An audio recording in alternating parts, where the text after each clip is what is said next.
afternoon, everyone. For you, ma'am.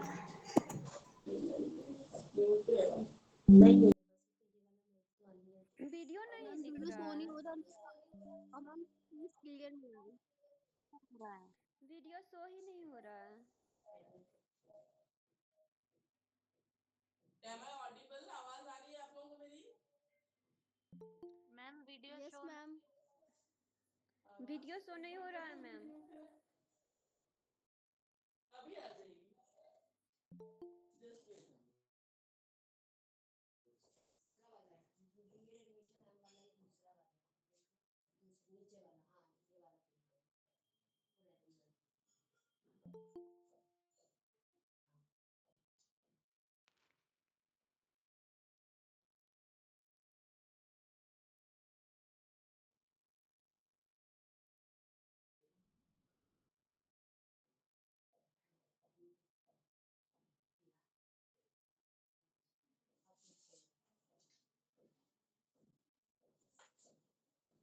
Now, am I audible and visible to all of you? Yes ma'am. Yes ma'am.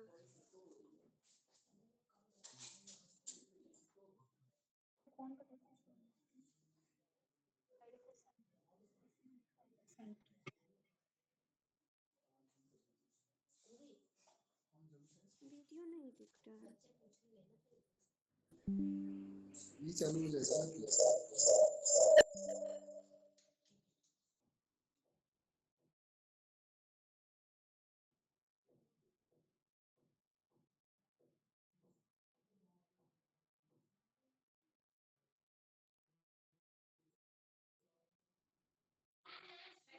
ना मुझे sound आ रही है और ना मुझे वीडियो दिख रही है।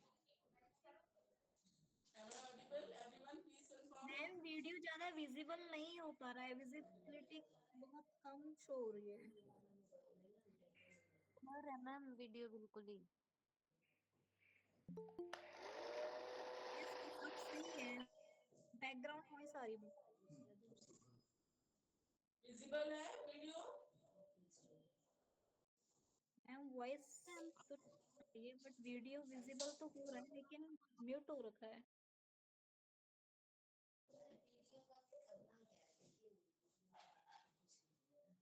Yes now is okay ma'am. Okay.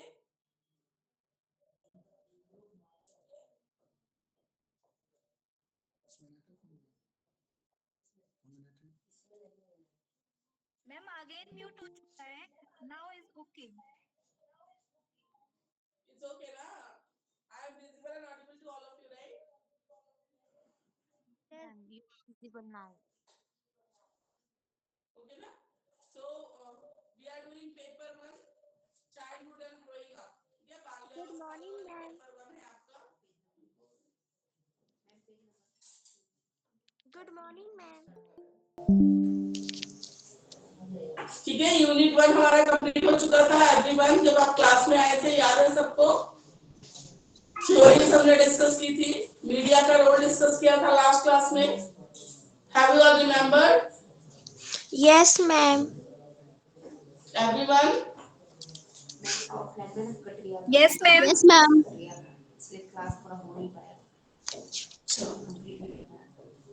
और मैंने क्लास में करवा दिया मीडिया का वीडियो का करवा दिया. ठीक है,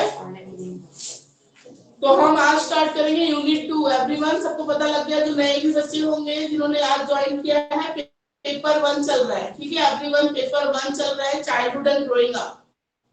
हिंदी वाले बच्चे पेपर 1, बाल्यावस्था के वाला जो पेपर है आपका पेपर 1, वो पेपर हम कर रहे हैं. ठीक है, यूनिट 1 इज ऑलरेडी कंप्लीटेड.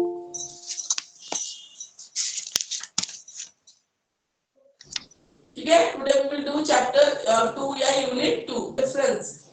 ठीक है, व्यक्तिगत भिन्नताएं.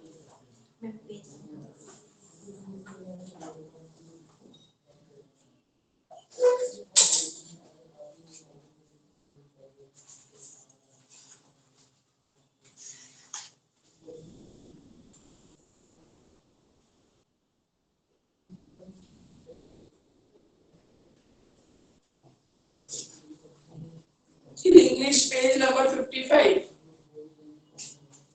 In English, book, it's page number 55। Page number Hindi का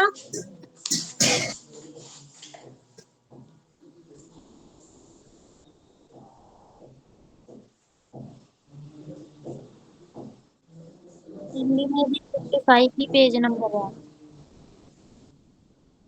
कौन सा पेज नंबर है? Hindi also page number 55.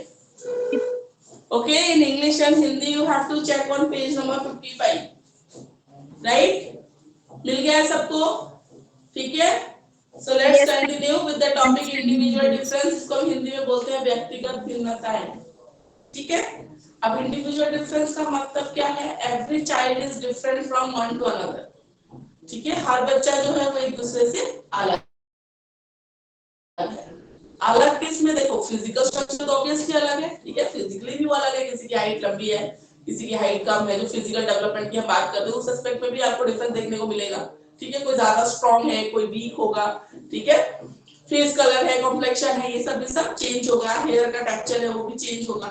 Physical development सबका अलग अलग होगा। तो उसी तरीके से जो मेंटल डेवलपमेंट है बच्चों का, जहां हम आईक्यू लेवल की बात करते हैं, ठीक है, उसमें कोई बच्चा होगा जो अबव इंटेलिजेंस होगा, ठीक है, अबव एवरेज होगा, कोई बच्चा होगा एवरेज होगा, कोई होगा बिलो एवरेज होगा, कोई स्लो लर्नर भी हो सकता है वो, और कोई स्पेशल केस भी आपकी क्लास में हो सकता है। ठीक है? तो मेंटल डेवलपमेंट में भी सारे बच्चे एक दूसरे से डिफर करते हैं, सब अलग अलग हैं। ऐसे ही जब मोरल डेवलपमेंट की बात करते हैं, ठीक है, तो हो सकता है कोई बच्चा, ठीक है, बहुत अच्छा उसको समझ है कि क्या करना चाहिए, बड़ों को कैसे रेस्पेक्ट शो करना चाहिए, छोटों से कैसे प्यार से बात करनी चाहिए। लेकिन जरूरी नहीं ना हर बच्चे में वो डेवलपमेंट एक जैसा हो। किसी को बहुत अच्छी समझ है, किसी को बिल्कुल नहीं है। ठीक है? किसी को है, थोड़ी समझ है, ऐसे भी हो सकता है। ठीक है? वहीं पे आता है उसके बाद सोशल डेवलपमेंट। ठीक है? कोई बच्चा होगा जो बहुत ही फ्रेंडली होगा, सबके साथ बात करता होगा, क्लास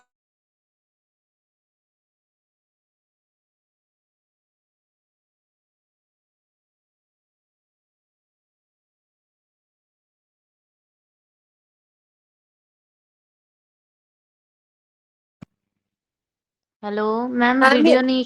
ऑडियो वीडियो दोनों चला गया मैम।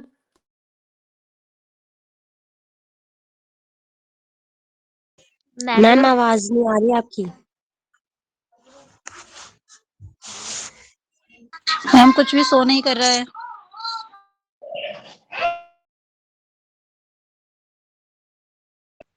आवाज नहीं आ रही है मैम।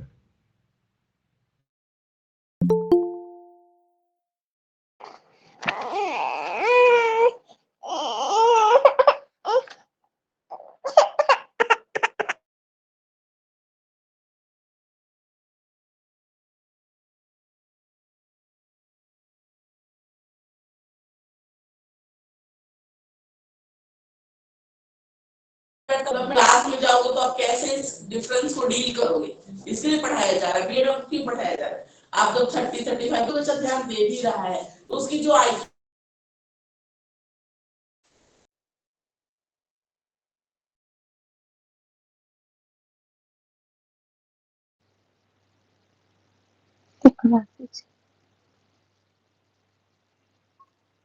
ये है इंडिविजुअल डिफरेंस जो आपको दी गई मैम आज की क्लास में काफी क्लासेस प्रॉब्लम आ रही है, कभी वीडियो मैम आपका ऑडियो जा सिग्नल रहा है। बहुत पुअर है मैम।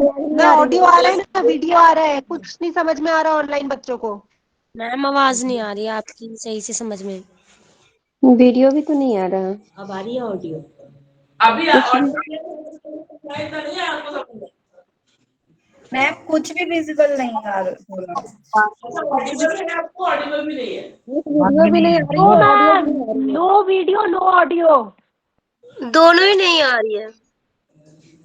अच्छा, okay okay, just wait, we are दोनों ट्राइंग द इशू। ठीक है, just wait, have some patience.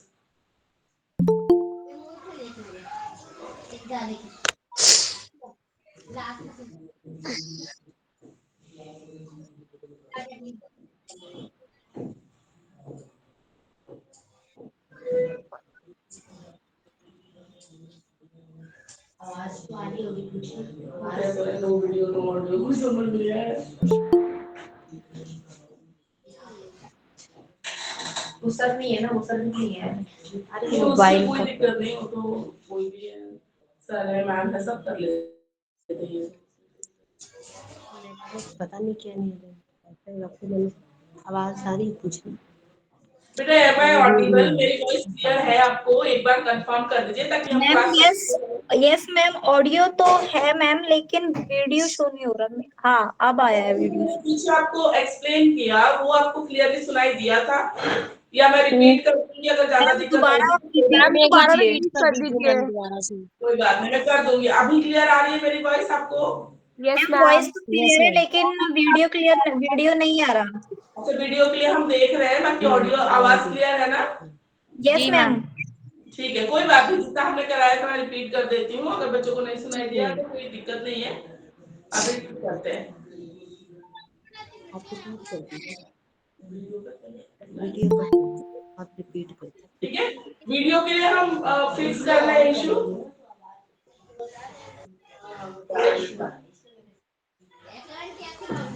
Video के लिए हम ट्राई कर रहे हैं बेटा, तब तक आप ऑडियो सुनो, ठीक है? समझो इस चीज को मैं क्या बोल रही हूँ। ऑडियो क्लियर है ना? Yes ma'am. Yes ma'am. Listen carefully, ध्यान से सुनिए, आप समझिए टॉपिक को। वीडियो भी हम ट्राई कर रहे हैं, थोड़ी देर में हो जाएगा, ठीक है? Okay ma'am.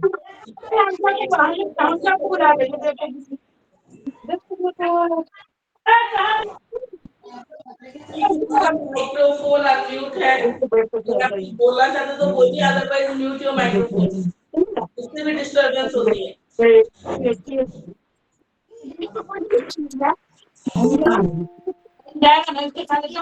मैम आप ऑडियो में क्लास ले लीजिए। आज का कलर्स ही ऑफ कर दीजिए। अब वीडियो आ रही है, दिख रहा है आपको? मिस वीडियो नहीं आ रही। नहीं, हाँ मैम वीडियो आ रही है। आ रही है ना वीडियो? हाँ जी मैम आ रही है। मैम वीडियो और वॉइस कोई बात नहीं, जो छूट गया उसको मैं रिपीट कर दूंगी, उसके लिए दिक्कत नहीं है। पर आप प्लीज कंफर्म करो कि आप विजिबल और ऑडिबल हूं मैं बिल्कुल। जी मैम। हाँ जी। ठीक है, चलिए हम जो टॉपिक कर रहे थे, टॉपिक इज इंडिविजुअल डिफरेंस, ठीक है? जिसको हम हिंदी में बोलते हैं व्यक्तिगत भिन्नताएं। ठीक है, क्लियर हुआ आपको टॉपिक? मैम प्लीज सभी को बोलिए अपना माइक म्यूट कीजिए।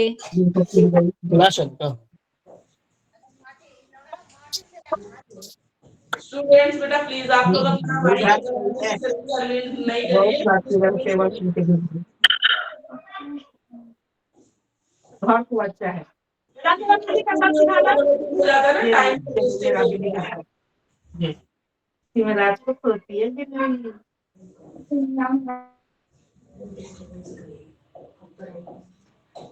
ठीक है। टॉपिक आपका क्या है? टॉपिक आपको क्लियर हुआ है, इंडिविजुअल डिफरेंस, ठीक है ना? और हिंदी में बोलेंगे तो बोलेंगे इसको व्यक्तिगत भिन्नताएं, ठीक है? तो मैं आपको बता दूंगी,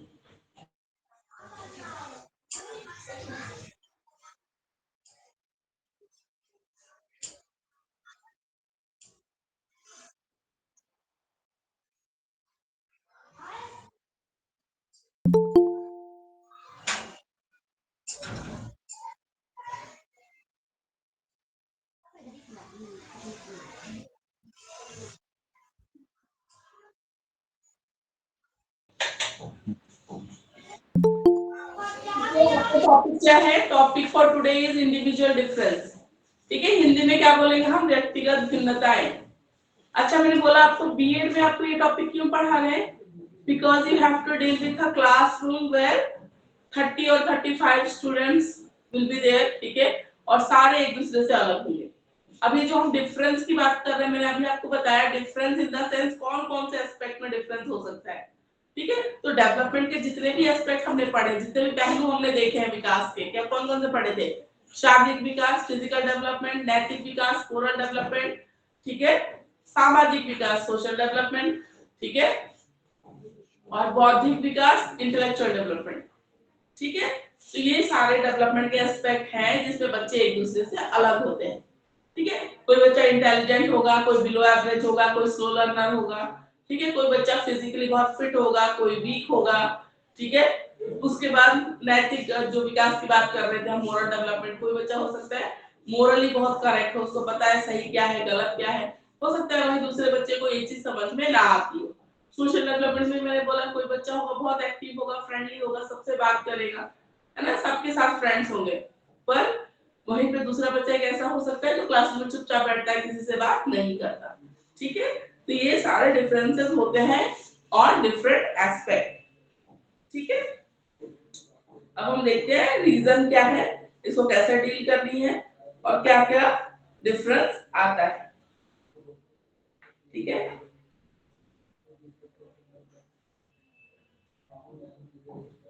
कॉजेज में क्या क्या आ जाता है, देखो फिजिकल डेवलपमेंट। अगर फिजिकल डेवलपमेंट सही नहीं है ना, तो वो मैंने पहले भी आपको एग्जांपल बताया था, तो फिजिकल डेवलपमेंट सही नहीं है तो ये डेवलपमेंट के दूसरे एस्पेक्ट को भी इफेक्ट करता है। ठीक है, ये डेवलपमेंट के दूसरे एस्पेक्ट को भी इफेक्ट करेगा। अगर फिजिकल कोई भी मान लो बच्चा ये बहुत ज्यादा वीक रहता है, बीमार रहता है, तो अगर बच्चा बीमार है, वीक है और स्कूल नहीं जा पा रहा है, और अगर वो वीक में 2 दिन जाता है और बाकी एक बच्चा है जो रेगुलर जाता है, तो मुझे एक बात बताओ, जो वीक में 2 दिन बच्चा जाता है और जो रेगुलर जाता है, किसके फ्रेंड्स ज्यादा होंगे? जो रेगुलर जाता है। कॉन्फिडेंट कौन ज्यादा होगा?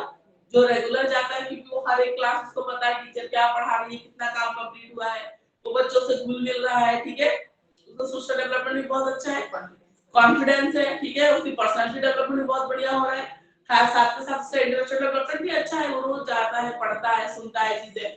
वही वीक में जो 2 दिन बच्चा जा रहा है, ठीक है, उसके दोस्त इतने नहीं है, उसका कोई सिटिंग पार्टनर नहीं होगा, बेचारा अकेला बैठता होगा, सोशल डेवलपमेंट भी हार्म हुआ, स्कूल नहीं जा रहा तो आधी चीजें उसकी मिस हो जा रही है, इंटेलेक्चुअल डेवलपमेंट भी उसका हार्म हो गया। ठीक है, तो एक डेवलपमेंट का एस्पेक्ट फिजिकल डेवलपमेंट, ठीक है, बाकी डेवलपमेंट के एस्पेक्ट को बहुत ज्यादा इफेक्ट करता है। ठीक है, तो एक रीजन ये हो जाता है एज। ठीक है, एज तो ऑब्वियसली अगर एज का फर्क रहेगा बच्चों में तो डिफरेंस ऑटोमेटिकली आ जाता है, क्योंकि एज के साथ साथ मैच्योरिटी आती है। ठीक है, कि छोटी क्लास के बच्चों को जो चीजें हम पढ़ाते हैं बड़ी क्लास में थोड़ा डिफिकल्ट लेवल में पढ़ाते हैं ना, अगर एक ही क्लास में है या अलग क्लास में भी एज का डिफरेंस होगा तो इंडिविजुअल डिफरेंस क्रिएट हो जाता है। ठीक है, और क्या चेंजेस होती है? हेरेडिटी। हेरेडिटी में जैसे मदर फादर अगर इंटेलिजेंट है, बच्चा भी इंटेलिजेंट होगा। मदर फादर अगर एवरेज है, फोर फादर उसके आगे की जनरेशन में अगर एवरेज रही है, तो सडनली बच्चा बहुत ज्यादा इंटेलिजेंट नहीं होता है। ठीक है, इंटेलिजेंस हेरेडिटी होती है, आप मेहनत से थोड़ी सी मार्क्स इंक्रीज कर सकते हो, ठीक है, मेहनत से थोड़ा सा बेटर रिजल्ट कर सकते हो, पर इंटेलिजेंस नहीं बढ़ती है। ठीक है, ये चीज आप समझ जाओ, इंटेलिजेंस हमेशा क्या होती है? हेरेडिटिकल होती है। ठीक है, हेरेडिटिकल होती है। तो मैथमेटिकल इंटेलिजेंस आप देखा होगा, बहुत सारे ऐसे बच्चे होते हैं जो मैथ से डरते हैं, ठीक है, नहीं करना चाहते, तो कभी देखना कि उनकी फैमिली में ही ऐसी हिस्ट्री रही होगी जो मैथ नहीं करते। ठीक है, मदर फादर भी ऐसे होते हैं, बच्चे भी ऐसे होते हैं, तो अब जबरदस्ती उनमें ये इंटेलिजेंस डाल नहीं सकते। आप क्या कर सकते हो एज अ टीचर, क्योंकि आप अगर आगे चल के मैथ्स का टीचर बनते हो, हर कोई मैथ्स का इंटेलिजेंस नहीं मिलेगा आपको। क्या करना है? आपको बच्चों को प्रैक्टिस करवानी है, मेहनत करवानी है, ताकि एक जो रिक्वायर्ड स्टैंडर्ड है कि बच्चे को इतना तो आना चाहिए, ठीक है, वो तो लाना पड़ेगा आपका एज अ टीचर, तो आपकी ड्यूटी है सिखाना बच्चे। ठीक है, तो आप क्या कर सकते हो? प्रैक्टिस करवा सकते हो, जितनी ज्यादा से ज्यादा प्रैक्टिस करवाओगे उतना रिजल्ट आपका अच्छा आएगा। ठीक है, उसके बाद जो इंडिविजुअल डिफरेंसेस का रीजन और क्या हो सकता है? एनवायरनमेंट हो सकता है। ठीक है, बच्चा कैसे माहौल से आया है। ठीक है, एक बच्चे के फैमिली में मान लो ऐसा माहौल है, ठीक है, जहाँ पे जॉइंट फैमिली है, अच्छी वैल्यूज सिखाने वाले लोग हैं, केयर करने वाले लोग हैं, उसको प्यार मिलता है, वो कॉन्फिडेंस बनेगा। ठीक है, अच्छे वैल्यूज सीखेगा, मॉरल वैल्यूज की अच्छी होगी, पढ़ाने वाले भी लोग हैं मान लो घर में, मदर फादर पढ़े लिखे हैं तो पढ़ाएंगे, इंटेलेक्चुअल डेवलपमेंट भी अच्छा होगा। कोई दूसरी तरफ जो एनवायरनमेंट है, बच्चा ऐसे घर में रहता है जहाँ उसकी टेक केयर करने वाला कोई नहीं है, घर पे कोई पढ़ा लिखा नहीं है, कोई पढ़ा नहीं पा रहा है, ठीक है, तो इससे फर्क पड़ेगा ना, दोनों बच्चों में बहुत फर्क पड़ेगा। तो एनवायरनमेंट का एक बहुत बड़ा रोल होता है। ठीक है, उसके बाद आता है सेक्स डिफरेंस। ठीक है, सेक्स डिफरेंस में क्या होता है? बॉय और गर्ल में देखो ऐसा सेक्स से तो कोई डिफरेंस होता नहीं है, लेकिन फिर भी जो हमारे जो सोशल रिचुअल्स है या हमारा जो कल्चर है, उसमें लड़कियों को थोड़ा अलग तरीके से परवरिश दी जाती है और लड़कों को थोड़ा अलग तरीके की परवरिश दी जाती है। ठीक है, तो उस हिसाब से देखा जाए तो इनका मोरल डेवलपमेंट लड़कियों को ज्यादा सिखाया जाता है, क्या सही है क्या गलत है, लड़कों को कम सिखाया जाता है। मोरल डेवलपमेंट किसका ज्यादा होता है? लड़कियों का, क्या सही क्या गलत उनको सब पता है, उनको ज्यादा सिखाया जा रहा है। तो डेवलपमेंट के डिफरेंट एस्पेक्ट देखिए, सोशल डेवलपमेंट, लड़कियां ज्यादा सोशल फ्रेंडली ज्यादा होती है। ठीक है, लड़के थोड़ा फ्रेंडली कंपेयर करें तो कम होती है, तो थोड़ा बहुत उसका फर्क पड़ता है। अदरवाइज इससे कोई इंडिविजुअल डिफरेंस का फर्क नहीं पड़ता। फिजिकल डेवलपमेंट तो डेफिनेटली पड़ता है। गर्ल्स है वो जल्दी मैच्योर हो जाती है, ठीक है, फिजिकली भी, और बॉयज है वो थोड़ा लेट मैच्योर होते हैं। उसके बाद आता है इंटेलिजेंस एंड मेंटल एज, ठीक है। मेंटल एज, अब देखो फिजिकल एज और मेंटल एज आपको पता है बहुत नॉर्मल केस में क्या होता है, जैसे फिजिकल एज होती है उस हिसाब से मेंटल एज, इंटेलेक्चुअल डेवलपमेंट होता रहता है, बढ़ता है। मान लो 11 इयर्स के बच्चे को जो चीजें आई चाहिए मैथ में, नॉर्मल अगर बच्चा है तो उसको आएगा, पर कभी कभी क्या होता है आपकी फिजिकल एज बढ़ जाती है पर मेंटल एज कम रह जाती है। होता है कि एज में तो बच्चा 12 साल का है पर उसकी जो बुद्धि है वो 7 साल या 8 साल के बच्चे जितनी है, ठीक है, ये भी हो सकता है। तो अगर ऐसा रीजन होगा तो ऑब्वियसली आपको इंडिविजुअल डिफरेंस देखने को मिलेगा, भिन्नता देखने को मिलेगी अगर ऐसा केस है, क्योंकि एक ही क्लास में same almost same age group के बच्चे होते हैं, ठीक है। आप टीनेजर्स को डील करोगे बड़े क्लास में जाके 6 to 10 वालों को, ठीक है, तो वहां से मान लो 11 12 13 इयर्स के बच्चे होंगे, 14 इयर्स का बच्चा होगा, तो जितना फिजिकल एज होगा उतना ही मेंटल एज होगी। लेकिन कोई अगर बच्चा हो सकता है ऐसा हो जिसका फिजिकल और मेंटल एज अलग अलग हो, मैच ना करता हो, ऑब्वियसली डिफरेंस आ जाएगा, ठीक है, उसकी समझ में और एक जो नॉर्मल बच्चा है उसकी समझ में बहुत फर्क रहेगा। इमोशनल स्टेबिलिटी, ठीक है, इमोशनल स्टेबिलिटी बहुत ज्यादा जरूरी है बच्चों को लर्निंग के लिए, सीखने के लिए, ठीक है। इमोशनल स्टेबिलिटी सबकी होनी चाहिए बच्चों में। अगर नहीं है, मान लो बच्चे को हर एक चीज बुरी लग जाती है, कोई कुछ भी बोलता है, फ्रेंड ने कुछ बोल दिया, पढ़ाई कर ले, पूरा दिन वो अपसेट बैठा है, पढ़ नहीं रहा, सुन नहीं रहा, तो भी बहुत दिक्कत आएगी, ठीक है।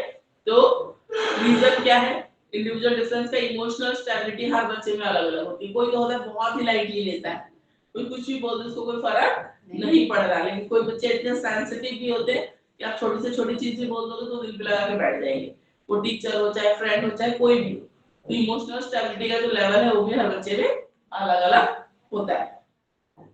टेम्परामेंट, ठीक है, टेम्परामेंट, टेम्परामेंट क्या होता है, आपकी अपनी रेजिलियंस, आपका अपना स्ट्रेंथ, ठीक है, चीजों को आप कैसे डील करते हो, ठीक है। कोई होता है बहुत ही काम पेशेंट, ऐसा होता है बहुत ही शांत स्वभाव का, समझता है चीजों को। कोई होता है शॉर्ट टेम्पर्ड होता है, उसको गुस्सा जल्दी आ जाता है। कोई होता है बहुत शांत होता है। तो इंडिविजुअल डिफरेंस, ठीक है। हो सकता है आपको कोई बच्चा ऐसा मिलेगा जो बात बात पे लड़ाई कर लेता है, फ्रेंड को मार देता है, इसकी कंप्लेन आ रही है, ठीक है। वही दूसरा है वो इतना रिएक्ट नहीं करता, ठीक है, तो इसका भी फर्क पड़ता है। अब लर्निंग के केस में भी डिफरेंस आपको देखने को मिलेगा, ठीक है। कोई बच्चा है, ठीक है, हो सकता है वो आप जब समझाते हो ना, एक्सप्लेन भी करते हो, उसको समझ आ जाता है। लेकिन कोई बच्चा है जब आप कोई एक्टिविटी कराते हो ना, हैंड्स ऑन एक्टिविटी, जब बच्चा खुद भी करके देखता है उसको तब समझ में आता है, ठीक है। तो ये जो इंडिविजुअल डिफरेंसेस है ना, अल्टीमेटली कहाँ लीड करते हैं, लर्निंग में भी डिफरेंस आता है हर बच्चे के। ऑब्वियसली डिफरेंट है बच्चे एक दूसरे से, तो लर्निंग में भी डिफरेंस आएगा। तो आपको क्या लगता है सिर्फ एक मेथड से आप पूरी क्लास को 30-35 बच्चों को पढ़ा लोगे? नहीं। तो इसीलिए इंडिविजुअल डिफरेंस के हिसाब से आपको हमेशा एक ऐसा सुटेबल टीचिंग मेथड डिसाइड करना होता है जो हर एक बच्चे की नीड को फुलफिल करता हो, ठीक है। जैसे मान लो कोई चैप्टर आपने एक्सप्लेन किया और साथ में उसकी वीडियो भी दिखा दी, ठीक है, या तो कोई ऑडियो सुनाया। ये कुछ बच्चे होते हैं जो देख के सीखते हैं, कुछ बच्चे होते हैं एक्टिविटी करके सीखेंगे, हैंड्स ऑन करेंगे तो ज्यादा सीखेंगे, ठीक है। लर्नर अलग अलग टाइप के होते हैं, इस बुक में आप आगे चल के पढ़ोगे, ठीक है। कोई विजुअल लर्नर होता है, देख के सीखता है, कोई किनेस्थेटिक लर्नर होता है जो करके सीखता है, ठीक है। तो आपको मेथड्स वगैरह ऐसे डिसाइड करने हैं जो हर एक बच्चे के लिए सूटेबल हो। अब इंडिविजुअल डिफरेंस का टीचर को पता है, हमें पता है कि कैसे होता है और क्या होता है, तो फायदा क्या रहेगा, फायदा क्या रहेगा, आपको पता है ना, आप यहाँ से पढ़ के जा रहे हो, सीख के जा रहे हो, जब आप स्कूल में जाओगे आपको ये पता रहेगा कि हर एक बच्चा एक जैसा नहीं है, हर एक बच्चे एक दूसरे से अलग है। तो आप क्या करोगे, अभी होता है ना, तो आप अपना लेसन प्लान जब लिखोगे, जब अपना टीचिंग मेथड डिसाइड करोगे, ठीक है, जब आप ये चीज की प्लानिंग करोगे, इस चैप्टर को पढ़ाने के लिए मुझे क्या क्या चीजें चाहिए होंगी, एक्टिविटी कराने के लिए मुझे क्या चाहिए, कौन सी एक्टिविटी में कराऊं, ताकि जो चीजें इजीली अवेलेबल हो और क्लास में करवा सकूं और बच्चे आराम से कर सके, ठीक है। तो आपको इंडिविजुअल डिफरेंस पता रहेगा, तो आप एक्यूरेट जो आपकी क्लास के लिए सुटेबल टीचिंग मेथड होगा, सुटेबल एक्टिविटी होगी, वो आप डिसाइड करने में बिल्कुल एबल रहोगे, ठीक है, अब कंफ्यूज नहीं होगा, परेशान नहीं होगा इतनी सारी एक्टिविटी में कौन सी कराऊं, क्योंकि आपको अपने बच्चे बता रहेंगे कि आपकी क्लास में बच्चे कैसे हैं। ठीक है, तो इससे ये फायदा होगा टीचर्स को। और प्रॉपर एटीट्यूड, जो टीचर्स बोलते हैं ना, अरे तुम तो डफर हो, यू कांट डू इट, बोल जाते हैं, ठीक है, तो नहीं बोलना है। क्यों? आप पढ़ के जाके आपको पता है ना हर बच्चा अलग है, और बच्चे में दोष नहीं है। हो सकता है उसका फैमिली बैकग्राउंड ऐसा रहा हो, कोई पढ़ाने वाला नहीं है बच्चे को, कुछ भी हो सकता है, एनवायरनमेंट हो सकता है, हेरिडिटी हो सकती है। हो सकता है अगर बच्चा मैथ्स नहीं आ रहा है, बैठ कर रो रहा है कि मुझे मैथ्स से डर लगता है, मुझे मैथ्स नहीं मैम मैम बच्चे की जो मेंटल हेल्थ होती है वो जेनेटिक डिसाइड होता है क्या? मेंटल हेल्थ होता किस सेंस में आप बोल रहे हो? कोई बच्चा बहुत इंटेलिजेंट होता है, कोई बच्चा बहुत जल्दी। अभी बीएड में आ गए ना, मेंटल हेल्थ में बहुत सी चीजें आती है। अगर आप सिर्फ इंटेलिजेंस की बात करो तो इंटेलिजेंस हेरिडिटिकली ही डिसाइड होती है। ठीक है, इंटेलिजेंस हमेशा हेरिडिटिकल होती है। तो यही तो मैं कह रही हूँ, अगर मैथ्स का कोई टीचर पढ़ा रहा है और वो बोलेगा अरे डफर हो तुम, तब से पढ़ा रहा हूँ, तुमको समझ नहीं आ रहा, तो इसमें बच्चे की गलती नहीं है। हो सकता है हेरिडिटिकली ही बच्चे मैथमेटिकल इंटेलिजेंस की कमी हो। ठीक है, तो आप जब उसको डफर बोलोगे, ये बोलोगे, ये गलत बात हो जाती है। मतलब इंडिविजुअल डिफरेंस आप समझ के जाओगे। अगर आपको सही में रियली अगर ये चीज समझ में आई है ना, तो you will never use such kind of word in your class.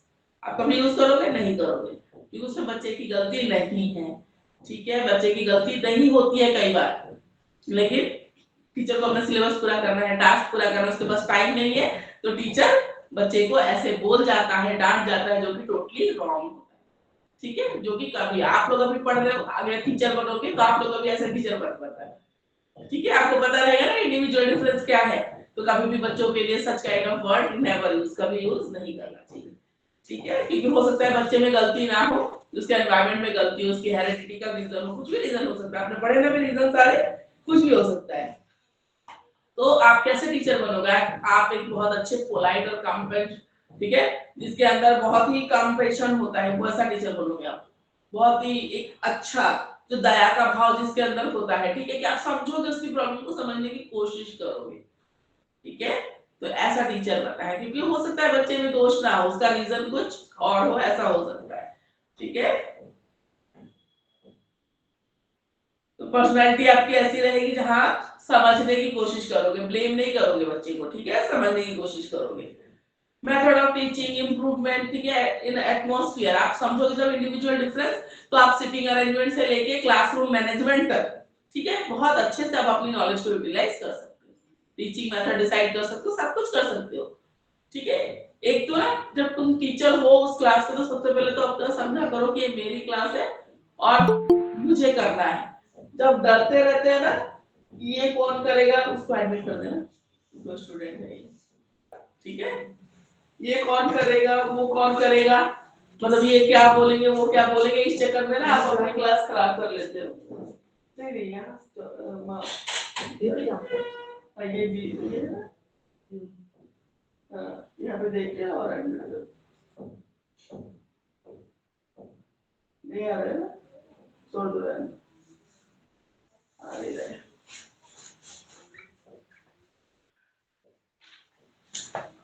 ठीक है, तो इंडिविजुअल डिफरेंस की नॉलेज आपको होगी, तो आप बहुत अच्छे से उसको अपनी क्लास को मैनेज कर सकते हो, टीच कर सकते हो, और एक अच्छा रिजल्ट आप लेके आ सकते हो अपनी क्लास के लिए। ठीक है, तो इसीलिए इंडिविजुअल डिफरेंस आपको इस क्लास में पढ़ाया जाता है। अब इंडिविजुअल डिफरेंस से रिलेटेड एक लॉन्ग क्वेश्चन आपका मैंडेटरी है, जो आता ही है, आएगा। ठीक है, आता है, बहुत सारे केसेस में आता है। अब इंडिविजुअल मैम उसमें जो क्वेश्चन आप बोल रहे हैं उसमें कॉजेस भी आते हैं और उनको कैसे दूर कर सकते हैं वो भी आते हैं।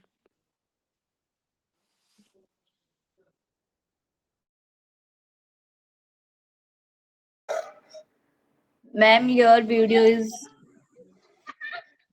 मैम वीडियो ऑफ हो गया।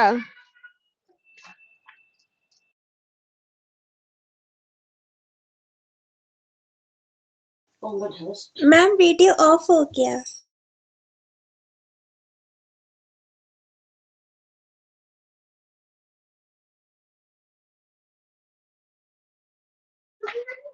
मैम वीडियो ऑफ हो गया। Ma'am you are not visible. Class ही ऑफ कर दीजिए, आज अच्छे से हो ही नहीं रहा है। मैम वॉइस और वीडियो नहीं आ रहा है।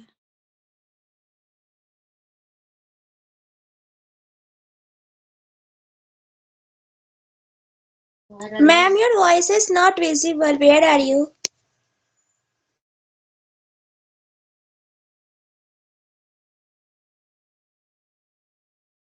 Ma'am, your voice is not audible. I think it's network problem.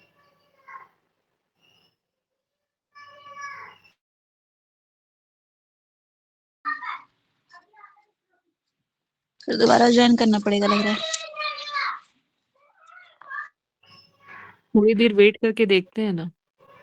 आज एक्स्ट्रा क्लास चल रहा है ना, इसीलिए पच नहीं रहा है। मैम आपकी वॉइस एकदम भी नहीं आ रही। मैम लेफ्ट हो गई है। मैम सबको लग तो कनेक्ट रहा है। करके खुद डिस्कनेक्ट हो गई है। हम भी दोबारा रिज्वाइन करें क्या? एक काम क्लास ही करते ऑफ हो गया है। एक काम नहीं करते हम लोग सब एक साथ काट के एक साथ फिर से ज्वाइन हुआ जाए। दोबारा ऐसे ऐड ही करें? करते हैं फिर। क्लास ही ऑफ हो मैम गया, क्लास खत्म हो गया। लग आज तो रहा है। ऑनलाइन के बच्चे नहीं पढ़ेंगे, ऑफलाइन वाले पढ़ेंगे। हाँ, ये सुविधा सिर्फ ऑफलाइन वालों के लिए है। आज ऑफलाइन का भी क्लास नहीं है। बोल रहे हैं ना, आज एक्स्ट्रा क्लास था ना, जैसे हमेशा संडे को होता है, तो आज हाँ सैटरडे को ये था ना, तो नहीं पचा है, नेटवर्क को भी नहीं पचा सुनिए है। ना, एक मिनट सुनिए ना। कॉलेज से जो बुक आया है वो तो बुक गेस्ट पेपर आया है ना सबको। हाँ, सबको वही दिया जाता है। हाँ सबको सेम वही दिया आप गया लोग तो मैम तो बुक से पढ़ाती है तो गेस्ट पेपर क्यों दी? बुक अच्छा देती। एक बार सुनो, एक बार सबको वीडियो पर आओ, थोड़ा बुक दिखाओ एक बार। सबकी बुक आ गई है। एग्जाम नोट्स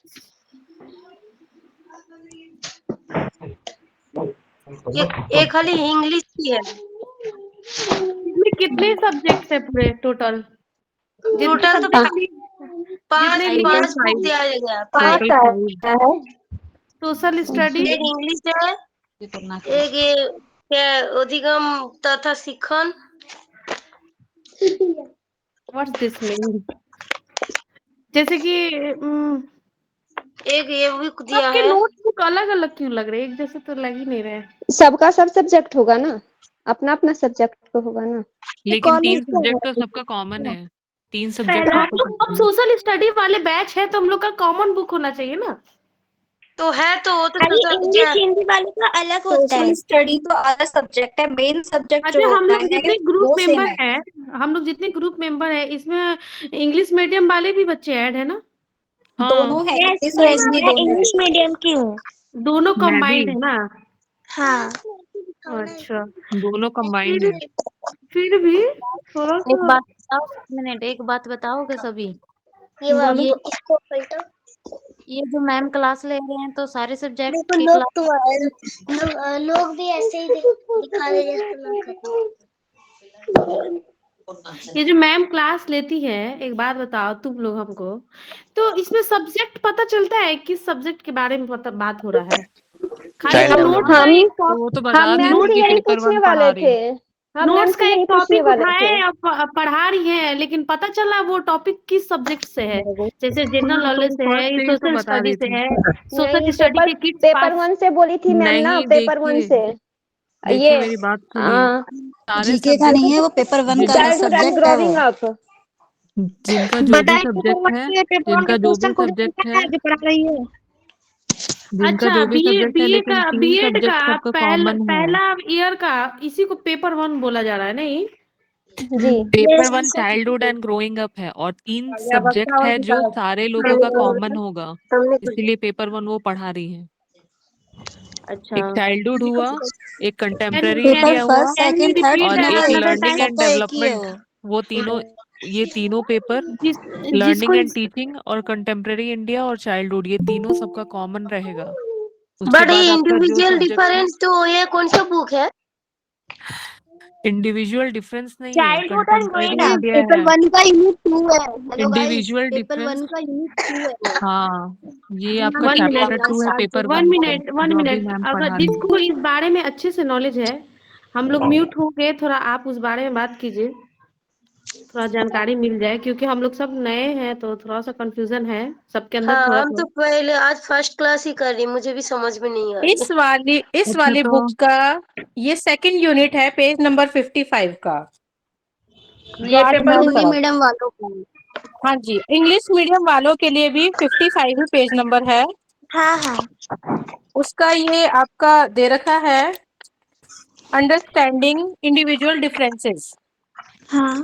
तो ये मैम बता रही हैं, इससे पहले मैम ने जो क्लासेस ली है ग्रोथ उसमें एंड मैम ने, डेवलपमेंट। हाँ उसमें मैम ने बताया है, एक सेकंड बताती हूँ। Development at child at different stages, childhood and adolescence, ठीक है। तो ओके ओके। इसमें मैम ने डेफिनेशन बताई है। मेरी वॉइस आ रही है आप लोगों को? हाँ जी, मैम आ गई है। मैम आ गई है। अच्छा ओके। मैम की आवाज तो आ रही है। Yes ma'am. मैंने मैम कितनी बार आवाज आ रही है, रिपीट बट आप किया। विजिबल नहीं हो। हाँ, वीडियो के लिए हम कर रहे हैं, मतलब मैंने स्टार्टिंग में भी 5 मिनट कम से कम सबको बताया, 2-3 बार रिपीट किया कि पेपर 1 चल रहा है, इंडिविजुअल डिफरेंस चल रहा है। मुझे पता है बहुत बच्चे होते हैं जो प्रीवियस क्लास ज्वाइन नहीं करते, पहली क्लास में आए होते हैं, तो कितनी बार मैंने रिपीट किया, हिंदी में भी बुक का नाम बोला, इंग्लिश में भी बोला, फिर भी आप लोग आपस में ही कन्वर्सेशन में लगे हुए हो। पेपर मैम आपका ऑडियो नहीं आ रहा था। वन मैम आपका ऑडियो नहीं आ रहा था, जिनको मैम सब कोई कंफ्यूजन अपना हो रहा अपना था तो डाउट हम लोग क्लियर कर बता रहा रहे था थे। सर। शांत हो जाओ यार, मैम की भी सुन लो, क्या कह रही है मैम, सुन तो लो तभी तो वॉइस आएगी।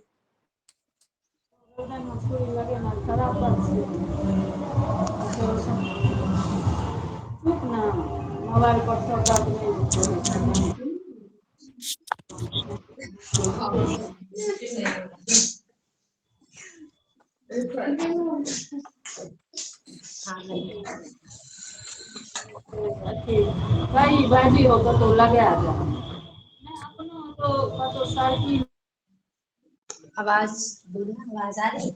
Am I audible to all of you? Please mute your microphone, तभी Yes, मेरी आवाज क्लियर आएगी आप लोगों को।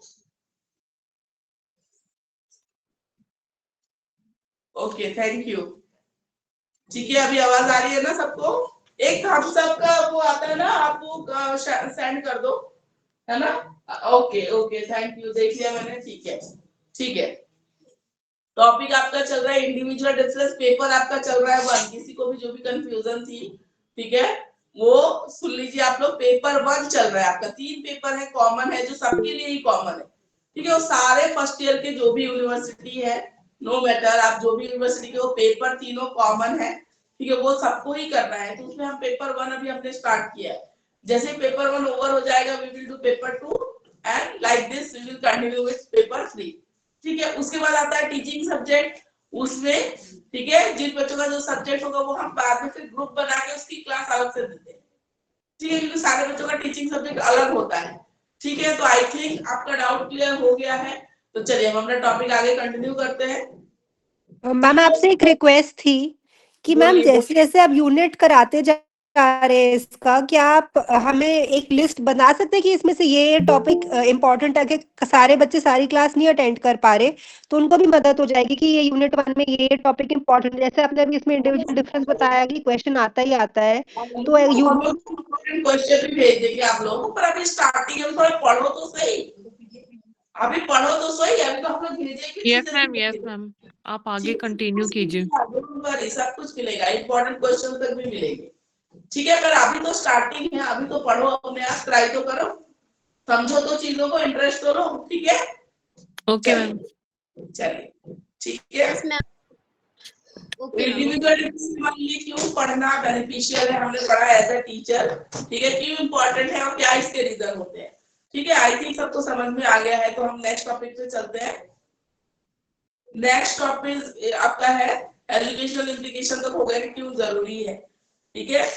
अब हम आते हैं डिफरेंट कॉग्निटिव एस्पेक्ट्स पे, जैसे इंटरेस्ट, एप्टीट्यूड, ये सारे अलग अलग टॉपिक्स है, ठीक है। ये शॉर्ट नोट में आते हैं मोस्टली, ठीक है। इंटरेस्ट, एप्टीट्यूड क्या होता है, कौन से फैक्टर इफेक्ट करते हैं, ठीक है, कैसे आप बच्चों में इंटरेस्ट क्रिएट कर सकते हो, ये सारे टॉपिक्स अभी हम देखेंगे।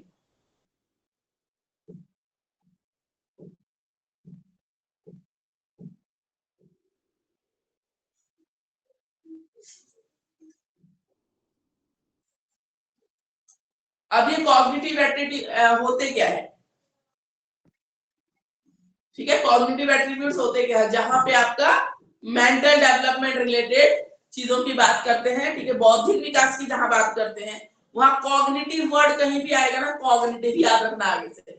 तो किसकी बात कर रहे हैं हम, बुद्धि की, इंटेलिजेंस की, बौद्धिक विकास की, मेंटल डेवलपमेंट की बात कर रहे होते हैं, ठीक है। तो कॉग्निटिव एट्रीब्यूट्स में कौन कौन से एट्रीब्यूट्स होते हैं, इसमें होता है एक वर्बल कॉम्प्रिहेंशन।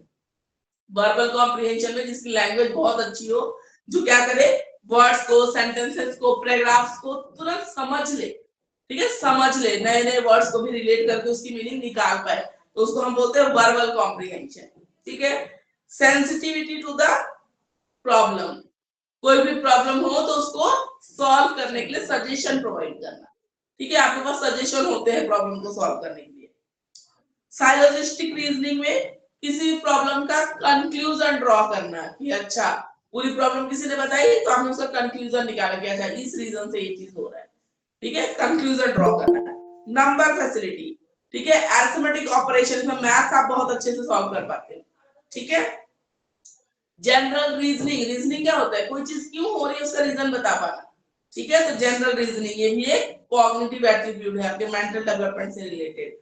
उसके बाद है एसोसिएटिव मेमोरी, ठीक है, एसोसिएटिव मेमोरी होती है जब कोई चीज आप नई चीज पढ़ते हो या सुनते हो तो इससे रिलेटेड चीजें जो दूसरी है ना वो आपको याद आती है, समझ में आती है, लिंक कर पाते हो आप, उसको बोलते हैं एसोसिएटिव मेमोरी, ठीक है। स्पैन मेमोरी, ठीक है, एक प्रेजेंटेशन के बाद दूसरा सेट क्या था, तीसरा क्या था, आपको फटाफट याद आ जाता है, मेमोरी बहुत अच्छी है आपकी, ठीक है, ये होता है एसोसिएशनल इन्फ्लुएंसी, एसोसिएशनल फ्लुएंसी, ठीक है। Produce word similar in meaning to a given word, एक वर्ड आपको बताया गया तो आप सिमिलर मीनिंग वाले दूसरे वर्ड तुरंत बता सकते हो, मतलब उसके सिनोनिम्स समझे, वर्ड तुरंत बता सकते हो। एक्सप्रेशनल फ्लुएंसी, ठीक है, एक ही चीज को अलग अलग तरीके से एक्सप्रेस करना, ठीक है, तो ये आप कर सकते हो। स्पॉन्टेनियस फ्लेक्सिबिलिटी, स्पॉन्टेनियस क्या होता है, अपने आप होना, ठीक है। क्लासिफिकेशन फॉर एन ऑब्जेक्ट, ठीक है, बहुत सारा फंक्शन बता पाना किसी चीज का या क्लासिफाई कर पाना, स्पॉन्टेनियस अपने आप कर पाते हो उस चीज को।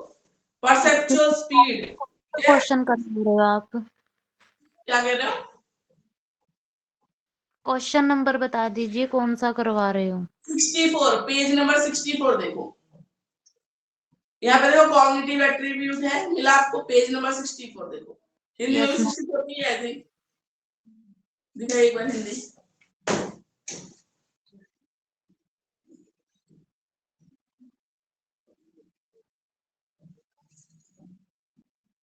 हाँ इसमें इंटरेस्ट और इसमें है, ठीक है। हिंदी में पेज नंबर 59 है, और मैं आपको समझा रही हूँ क्या क्या आता है कॉग्निटिव एट्रीब्यूट में, और इंग्लिश में 64 पे।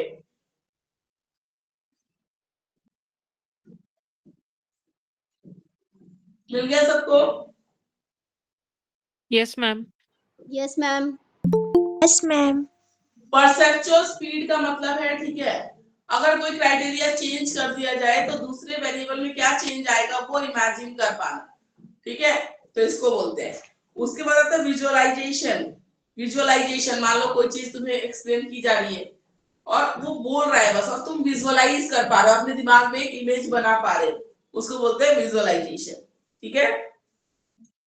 स्पेशियल ओरिएंटेशन, ठीक है, स्पेशियल ओरिएंटेशन का मतलब होता है कि चीजों को उसके पर्टिकुलर शेप और प्लेस में फिट बिठाना, आप वो स्पेस को आइडेंटिफाई कर पा रहे हो कौन से में कौन सी चीज जाएगी, जैसे पजल वगैरह सॉल्व करते हैं ना, वो इंटेलिजेंस। कुछ बच्चे होते हैं देखना बहुत फटाफट सारे पजल जोड़ देते हैं, कुछ को ज्यादा टाइम लगता है, ठीक है, तो स्पेशियल कहाँ पे कौन सा फिट आएगा वो इमेजिन कर पाना, फटाफट उस चीज को करना, ठीक है। लेंथ एस्टिमेशन, ठीक है, 2 पॉइंट्स के बीच में कितना लेंथ है, डिस्टेंस है, ठीक है, वो आइडिया लगा के बता पाना, ठीक है, ये बता पाना। 2 पॉइंट है तो आप अंदाजे से देख के ही बता सकते हो 5 सेंटीमीटर होना चाहिए। कुछ कुछ देखना बहुत अच्छे होते हैं, इन चीजों में बहुत अच्छे होते हैं, बता देंगे अरे नहीं इतना नहीं होगा। जो कारपेंटर वगैरह होते हैं उनकी इंटेलिजेंस कितनी अच्छी होती है, फटाफट अरे नहीं ये तो इतने का एरिया है, दिस बाय दिस का एरिया है, बता देते हैं ना फटाफट देख के, तो वो इंटेलिजेंस। तो ये सब चीजें जो है वो आपकी कॉग्निटिव एप्टीट्यूड्स है, जो मेंटल डेवलपमेंट की हम बौद्धिक विकास की बात करते हैं ना, ये सब उसके अंडर आते हैं। ठीक है, यहाँ तक क्लियर हुआ आपको? ठीक है, मैथमेटिकल एबिलिटी हो गई, या वर्ड या लैंग्वेज को समझने की एबिलिटी हो गई, ठीक है, या पजल्स जोड़ना हो गया, या प्रॉब्लम का सॉल्यूशन देना हो गया, ये सब यहाँ पे है। मेंटल डेवलपमेंट की हम बात कर रहे हैं, कॉग्निटिव एट्रीब्यूट्स की बात कर रहे हैं। ठीक है, अब यहाँ पे छोटे छोटे एट्रीब्यूट्स के बारे में हम डिटेल में पढ़ेंगे, जैसे इंटरेस्ट हो गया, ठीक है, एप्टीट्यूड हो गया, तो ये सारी चीजें हम देखेंगे। तो पहला है आपका इंटरेस्ट। इंटरेस्ट होता क्या है? इंटरेस्ट वो चीज होती है जो हमारे लिए मैटर करती है, ठीक है, या हम जिसके लिए कंसर्न रहते हैं। सिंपल सी चीज में बोले तो जिस चीज के लिए हम कंसर्न है, जो चीज हमारे लिए मैटर करती है, वो हमारा इंटरेस्ट है। ठीक है, सिंपल सा डेफिनेशन ये होता है कि जो चीज आपके लिए मैटर करती है, जो चीज आपके लिए, जिस चीज के लिए आप कंसर्न हो, वो आपका इंटरेस्ट है। ठीक है, अब यहाँ पे इंटरेस्ट क्यों पढ़ाया जा रहा है? क्योंकि बच्चे जो क्लासरूम में जाओगे एज ए टीचर, हर बच्चे का जो इंटरेस्ट है वो सेम नहीं होगा। ठीक है, तो आपको क्या करना है कि आप बच्चा आप जो पढ़ा रहे हो उस चीज में इंटरेस्ट ले, उसको इंटरेस्टिंग बनाना पड़ेगा आपको। ठीक है, अगर बच्चे नॉर्मल खाना नहीं खा रहे तो मम्मी क्या करती है, कोशिश करती है उसको इंटरेस्टिंग बनाए। एज ए टीचर आपको अपना जो सब्जेक्ट मैटर जो भी प्रेजेंट करोगे बच्चों के सामने, उसको इंटरेस्टिंग बनाना पड़ेगा, और ऐसा इंटरेस्टिंग बनाना पड़ेगा जिसमें हर एक बच्चे के लिए कुछ ना कुछ उसमें हो करने के लिए। ठीक है, तो इसलिए आपको इंटरेस्ट पढ़ाया जाता है। अब इंटरेस्ट दो तरीके के होते हैं, एक होता है इनबॉर्न इंटरेस्ट और एक होता है डिराइव्ड इंटरेस्ट। इनबॉर्न आपको समझ आ गया? ठीक है, जब से आप मान लो बचपन से है, कार से सुनना मम्मी वगैरह बोलते हैं बचपन से कार से खेल रहा था, आगे चल के मान लो बहुत बड़ा कोई फार्मूला 1 का रेसर बन गया, होता है ना प्लेयर, उनके बचपन की कहानियां सुनो तो पता चलता है तो बचपन से ही इनको बहुत इंटरेस्ट था, कारों के बारे में जानना अच्छा लगता था, करना अच्छा लगता था। तो एक तो इनबॉर्न इंटरेस्ट कि आपको बचपन से ही उस चीज में बहुत इंटरेस्ट है। ठीक है, क्रिकेटर्स होते हैं बचपन से ही बहुत अच्छा क्रिकेट खेलते हैं, इनबॉर्न, उनको अपने आप ही आया कि नहीं, खेलते हैं। इनबॉर्न इंटरेस्ट अपने आप ही इंटरेस्ट जो होता है, ठीक है, वो कहीं से दिखाओ देख के सीखना, ऐसा नहीं, अपने आप ही उनको अच्छा लगता है, इनबॉर्न इंटरेस्ट। दूसरा होता है डिराइव्ड इंटरेस्ट। डिराइव्ड इंटरेस्ट मतलब पहले आपको उस चीज में इंटरेस्ट नहीं था, लेकिन जैसे जैसे आप डील करने लग गए, ठीक है, जैसे जैसे आप मान लो कोई म्यूजिकल फंक्शन है, म्यूजिक में आपको इंटरेस्ट नहीं है लेकिन आपका एक फ्रेंड है, मान लो वो बोलता है कि कॉन्सर्ट में चलते हैं, पता है इस सिंगर का कॉन्सर्ट हो रहा है, बहुत मजा आएगा, आप जाने लग गए धीरे धीरे। ठीक है, धीरे धीरे तो आपको म्यूजिक में इंटरेस्ट आने लग गया बाद में, तो ये कैसा इंटरेस्ट होगा? ये होगा डिराइव्ड इंटरेस्ट, बाद में आया है, इनबॉर्न नहीं था, पर बाद में आप इन्फ्लुएंस हुए उस चीज से, आपको अच्छा लगने लगा। ठीक है, तो वो आपका इंटरेस्ट बन गया, वो होता है डिराइव्ड इंटरेस्ट। अभी तो मैंने म्यूजिक का एक एग्जांपल दिया, जैसे कुकिंग हो सकता है, कोई भी ऐसी चीज होती है जिसमें बाद में आपको बहुत इंटरेस्ट आ गया हो। ठीक है, मान लो स्विमिंग है, पहले आप नहीं करते थे, आपको नहीं इतना इंटरेस्ट था, फिर जब आपने करना उसको शुरू किया ना, आपको बहुत अच्छा लगने लगा। ठीक है, एक्सरसाइज भी हो गई बॉडी की, आप अच्छा भी फील करने लग गए। ठीक है, तो हो सकता है स्विमिंग में आपको बहुत इंटरेस्ट आ गया बाद में, जब एक टाइम बाद आपने करना शुरू किया था आपको, तो कैसा इंटरेस्ट है? Derived interest. ठीक है, आगे बात समझ में, वो इनबॉर्न नहीं है क्योंकि पहले से तो आपने किया नहीं है, वो बाद में आपने जाके किया है, तो हो गया डिराइव्ड इंटरेस्ट हो गया। वो एक्सपीरियंस करने के बाद आपको अच्छा लगने लगा, तो डिराइव्ड इंटरेस्ट है। ठीक है, अब ये इंटरेस्ट किस में है, क्या है, ये कैसे मेजर करोगे आप? इनफॉर्मल मेथड में क्या होता है, जैसे वो बच्चों से उसकी लाइकनेस और डिसलाइक, क्या लाइक करता है, क्या डिसलाइक करता है, पेरेंट्स है, टीचर है, पूछ सकते हो, पूछ के देख सकते हो, पूछ ही तो सकते हो, इंटरेस्ट और कैसे पता लगेगा? इनफॉर्मल तरीके में आप बातचीत करके रिकॉर्ड करके रख सकते हो कि चलो बच्चे का इसमें इंटरेस्ट है, लिख के रख सकते हो। ठीक है, फॉर्मल मेथड में क्या होता है, जैसे आईक्यू के लिए टेस्ट आते हैं ना, स्टैंडर्डाइज्ड टेस्ट आते हैं, साइकोलॉजिस्ट बनाते हैं, किसी बच्चे का आईक्यू चेक करना है, वो पेपर दे दो उसको सॉल्व करने के लिए, तो कितने नंबर आते हैं उसके ऊपर डिपेंड करके हम बता सकते हैं कि बच्चे का आईक्यू कितना है। ठीक है, तो जैसे आईक्यू के लिए स्टैंडर्ड टेस्ट बने हुए आते हैं, ऐसे इंटरेस्ट के लिए भी टेस्ट बने हुए आते हैं। साइकोलॉजिस्ट ने कुछ टेस्ट बनाए हुए हैं इंटरेस्ट के लिए, तो वो टेस्ट आप कंडक्ट कर सकते हैं। ठीक है, और इंटरेस्ट इन्वेंटरीज मतलब कुछ ऐसे टाइप के क्वेश्चन बनाए गए हैं, ठीक है, जिस जिसको अगर आप बच्चे से बातचीत करके या रिटर्न में लिखवाओगे ना तो आपको उसका इंटरेस्ट समझ में आएगा। ठीक है, तो ये 2 तरीके हैं पता लगाने के कि बच्चे को किस चीज में इंटरेस्ट है। ठीक है,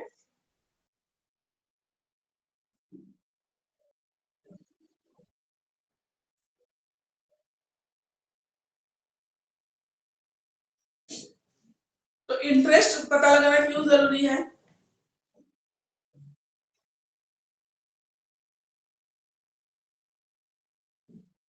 अब देखो इंटरेस्ट वोकेशनल इंटरेस्ट होता है, किस कैरियर में जाना चाहता है, क्या करना चाहता है, आगे चल के वो क्या बनना चाहता है, टीचर बनना चाहता है, डॉक्टर बनना चाहता है, इंजीनियर बनना चाहता है।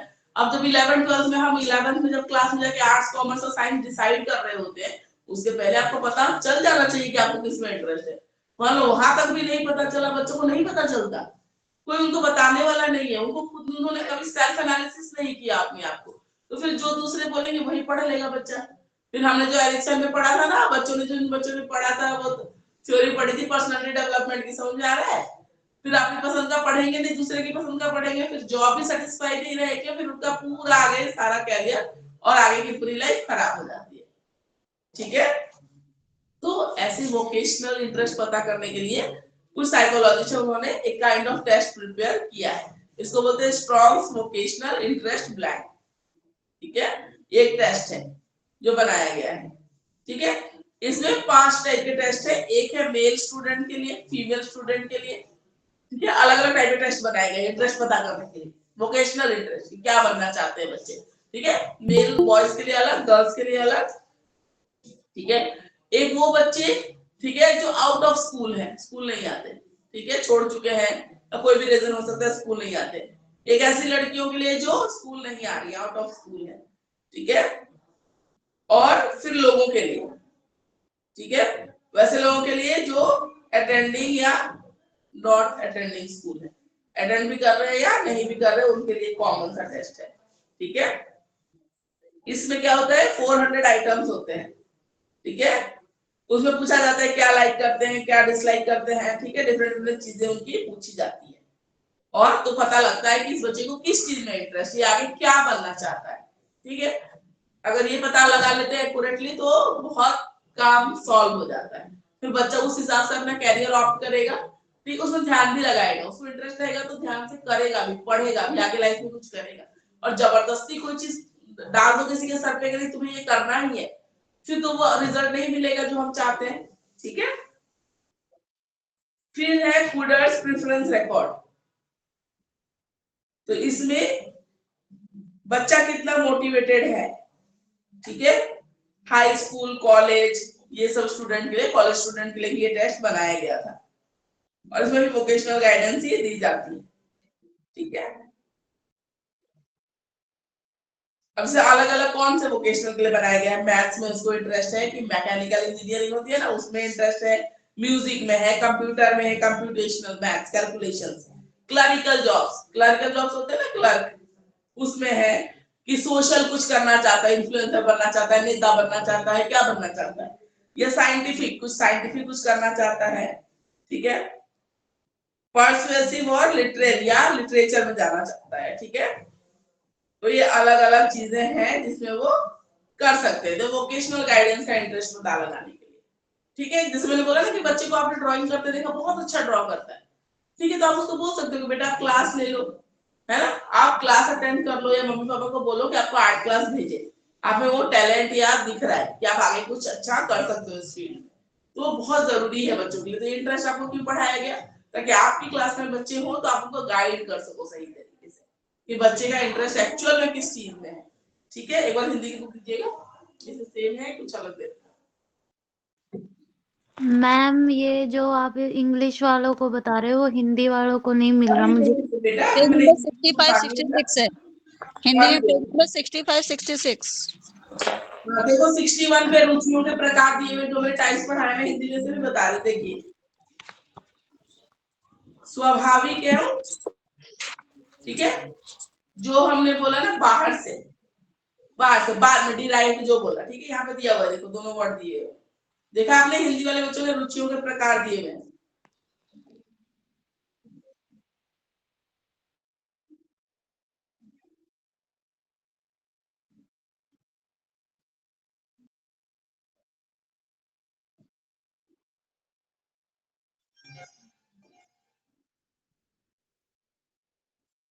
लिखा हमने, टाइप लिखा है।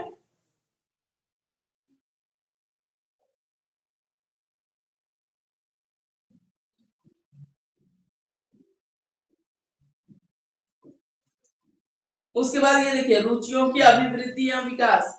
ये बहुत इंपॉर्टेंट टॉपिक है जो आई थिंक इंग्लिश की बुक में नहीं दिया हुआ है, ये आपसे पूछा जाएगा। ठीक है, बच्चे का इंटरेस्ट कैसे बढ़ाएंगे आप किसी चीज में, बच्चे का इंटरेस्ट कैसे एनहांस कर सकते हैं, उसकी क्या टेक्निक्स है। ठीक है, या इंटरेस्ट की एजुकेशनल इंप्लीकेशन क्या है, आपको क्यों पढ़ाया जा रहा है। रुचियों में अभिवृद्धि या विकास, देखो इंटरेस्ट कैसे बढ़ा सकते हैं। तो जब छोटे बच्चों की पढ़ाई कराते हैं ना, उसमें बहुत ही कलरफुल चीजों का यूज किया जाता है, क्योंकि छोटे जब होते हैं बच्चे ना, तो वो कलर्स की तरफ अट्रैक्ट होते हैं, डिफरेंट साउंड्स की तरफ अट्रैक्ट होते हैं। ठीक है, तो उनको उनके टॉयज भी देखना, छोटे बच्चों के टॉयज होते हैं बहुत ही कलरफुल, सुंदर सुंदर से होते हैं। ठीक है, उसके बाद बच्चे बहुत सारे टॉयज में इंटरेस्ट लेने लगते थे, कौन कैसे चल रहा है, ट्रेन कैसे चल रही है। ठीक है, पानी में शिप चला के छोड़ दो तो देखते कैसे चल रही है, तो टॉयज में इंटरेस्ट। उसके बाद 5 इयर्स के बाद है वो, ठीक है, ड्राइंग, पेंटिंग, इनमें इंटरेस्ट लेते हैं धीरे धीरे। तो आपको अगर पता होगा, जैसे बच्चे और बड़े हो जाएंगे तो मैथ्स में कोई इंटरेस्ट लेगा, कोई मूवी के बारे में ज्यादा उसको पता करे, इस हीरो की भी ये मूवी आई थी, इसकी ये कहानी है। ठीक है, तो देखना है, तो इंटरेस्ट को आपको क्या करना है, बच्चों का इंटरेस्ट जानने के बाद आपको अपने जो भी पढ़ा रहे हो ना, उससे उनके इंटरेस्ट को लिंक करना है। मतलब आपकी पूरी क्लास है ना गेम, मतलब आधी क्लास के ज्यादातर बच्चे ना गेम बहुत इंटरेस्टेड है। ठीक है, तो आपको एक्टिविटी करा रहे हो, ठीक है, कोई चीज करा रहे हो, तो आप सोचो कि फुटबॉल, क्रिकेट बॉल या बैट बॉल इन सबसे रिलेटेड कुछ करा सकते हैं क्या, ताकि बच्चा सीख भी जाए। ठीक है, और बच्चे का इंटरेस्ट भी उस चीज में रहेगा तो ज्यादा ध्यान से देखेगा। ठीक है ना, तो बच्चों का इंटरेस्ट कैसे एनहांस कर सकते हैं। तो बहुत अच्छा टॉपिक है जो हिंदी की बुक में है। ठीक है, इंग्लिश में नहीं है, कोई बात नहीं, जो चीजें नहीं है आपको भेजी जाएंगी, भेज देंगे हम लोग। ठीक है, और ये शॉर्ट नोट में ही आता है इंटरेस्ट। ठीक है, शॉर्ट नोट में आता है ये। और फिर यहाँ पे देखो, शैक्षिक अभिग्रस्तता मतलब एजुकेशनल इंप्लीकेशन। इंटरेस्ट जानने से क्या होगा, छात्रों की रुचियों का ज्ञान होगा, तो उस हिसाब से आप गाइड कर सकते हो बच्चों को। हमने जो पढ़ा, वोकेशनल गाइडेंस, एजुकेशनल गाइडेंस पढ़ा ना, तो वही सब है। देखो चीजें सारी सेम ही होती है बेटा, परेशान मत होना। ठीक है, हिंदी इंग्लिश में सेम ही है, बस लिखने का तरीका अलग है या 1-2 पॉइंट्स इधर उधर होते हैं, बल्कि हिंदी वालों के लिए और अच्छे से दे रखा है। देखो, ठीक है, अनुदेशनार्थ अभिप्रेरणा की आवश्यकता, जो बच्चों को कैसे मोटिवेट करोगे, कैसे इंटरेस्ट लेके आओगे। ठीक है, श्रव्य दृश्य सामग्री का औचित्य मतलब जो ऑडियो विजुअल एड्स आप बनाते हो, टीचिंग एड जो आपको टीचिंग में हेल्प करते हैं, ऑडियो विजुअल। ठीक है, सुनना भी है और देखना भी, ऑडियो विजुअल। फिर टीचर अपने लेसन को इंटरेस्टिंग बनाने के मेथड ढूंढेगा, लेसन को इंटरेस्टिंग बनाएगा। ठीक है, बोर, ठीक है, बोर ना हो आपकी क्लास, इसका ध्यान रखना। ठीक है, निरस्ता को दूर करना, इंटरेस्टिंग बना के रखना है क्लास। अच्छा एक बात बताओ, ये सेम टोन में हम बोलते रहेंगे, ठीक है, एक जैसे सुर में, जैसे सुर में गए थे वैसे ही सुर में वापस आ गए, 40 मिनट की क्लास खत्म हो गई, क्या बच्चे सुनना पसंद करेंगे? वो भी तो छोटे बच्चे रहेंगे, तुम लोग भी, कोई तुम जैसे मेरे बच्चे हैं, मैं लकी हूँ, बड़े बच्चे हैं, चलो सुन भी लेंगे। ठीक है, पर आपके छोटे बच्चे तो बिल्कुल नहीं सुनेंगे, फिर कैसे करोगे? तो आपकी क्लास क्या होनी चाहिए, उसमें वॉइस मॉड्यूलेशन होना चाहिए, आवाज में चेंज होना चाहिए, हंसी मजाक होना चाहिए, जोक होना चाहिए, फन होना चाहिए। ठीक है, नहीं तो कोई नहीं सुन रहा आपकी क्लास। ठीक है, तो बोरियत नहीं होनी चाहिए आपकी क्लास में। अब आते हैं, ये तो थी रुचि, इंटरेस्ट। एप्टीट्यूड को बोलते हैं अभिरुचि हिंदी में। ठीक है, अभिरुचि, इसको बोलते हैं एप्टीट्यूड। हिंदी वाले बच्चों, आपको कोई कंप्लेन तो नहीं है? आ गया समझ में? ये लीजिए,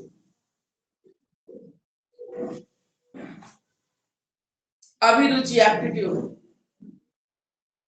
ठीक है, एप्टीट्यूड होता है आपके अंदर की कैपेसिटी, ठीक है, जो आपको पर्टिकुलर जॉब या प्रोफेशन चुनने में हेल्प करता है।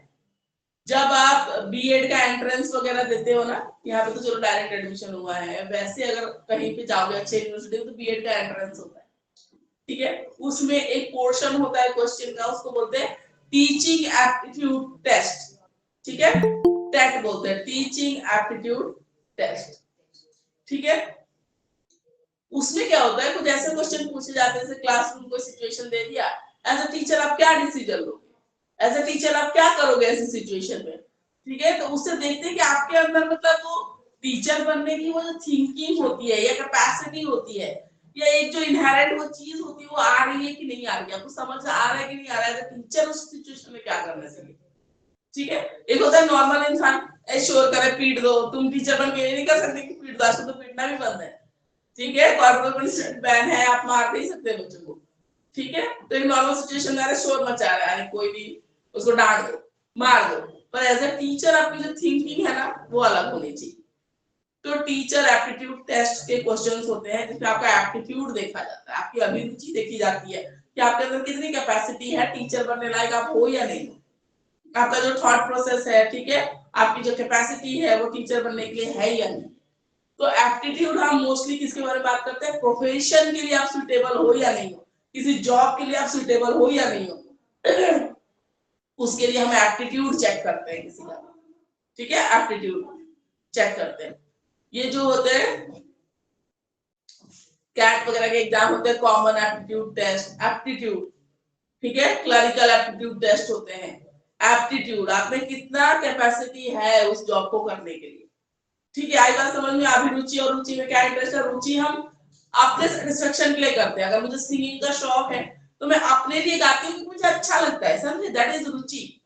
पर मेरी जो अभिरुचि है, एप्टीट्यूड है, वो मेरी टीचिंग है क्योंकि मेरा प्रोफेशन है, ठीक है, समझ में आई। रुचि और अभिरुचि, इंटरेस्ट और एप्टीट्यूड में क्या डिफरेंस है, ठीक है।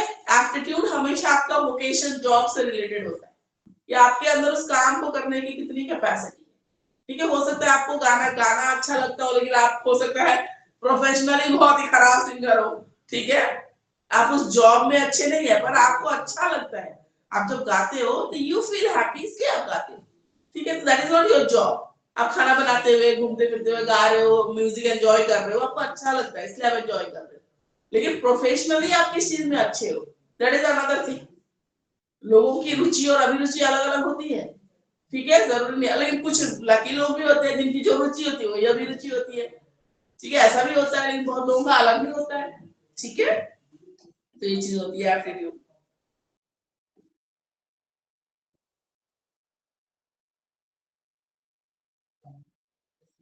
और एप्टीट्यूड क्या कर सकते हैं हम, सुटेबल ट्रेनिंग से कैपेसिटी को बढ़ाई भी जा सकती है। अब जैसे आपको टीचर बनना है, आप बीएड कर रहे हो, ठीक है, तो ये क्या है, आप पढ़ा रहे हैं, हम लोग समझा रहे हैं ताकि आपकी जो एप्टीट्यूड है, आपका जो टीचर बनने की आपके अंदर कैपेसिटी है, समझ है, उसको हम क्या कर सके, एनहांस कर सके, बढ़ा सके, ठीक है।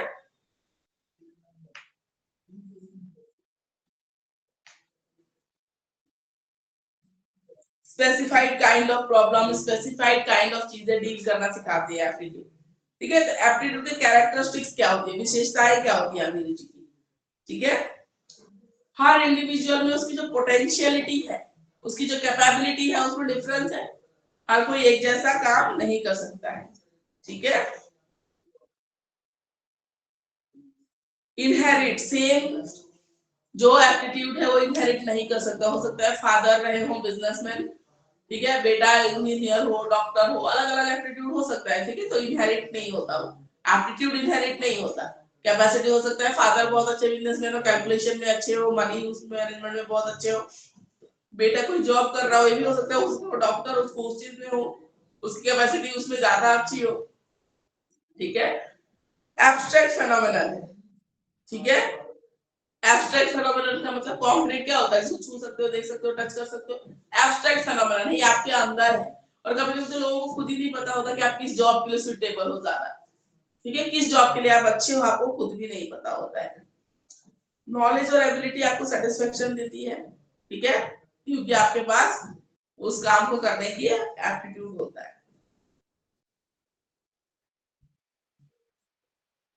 अगर एप्टीट्यूड है, आप में वो कैपेसिटी है, तो आप उस चीज के बारे में और जानना चाहोगे, करना चाहोगे उस चीज को, ठीक है। एप्टीट्यूड है, अगर मतलब कैपेबिलिटी है मेरे अंदर कुछ करने की, तो मैं तो चाहूंगी ना और अच्छा करूं, ठीक है, तो आप क्या करोगे, उससे रिलेटेड नॉलेज वगैरह लोगे, करोगे, ठीक है।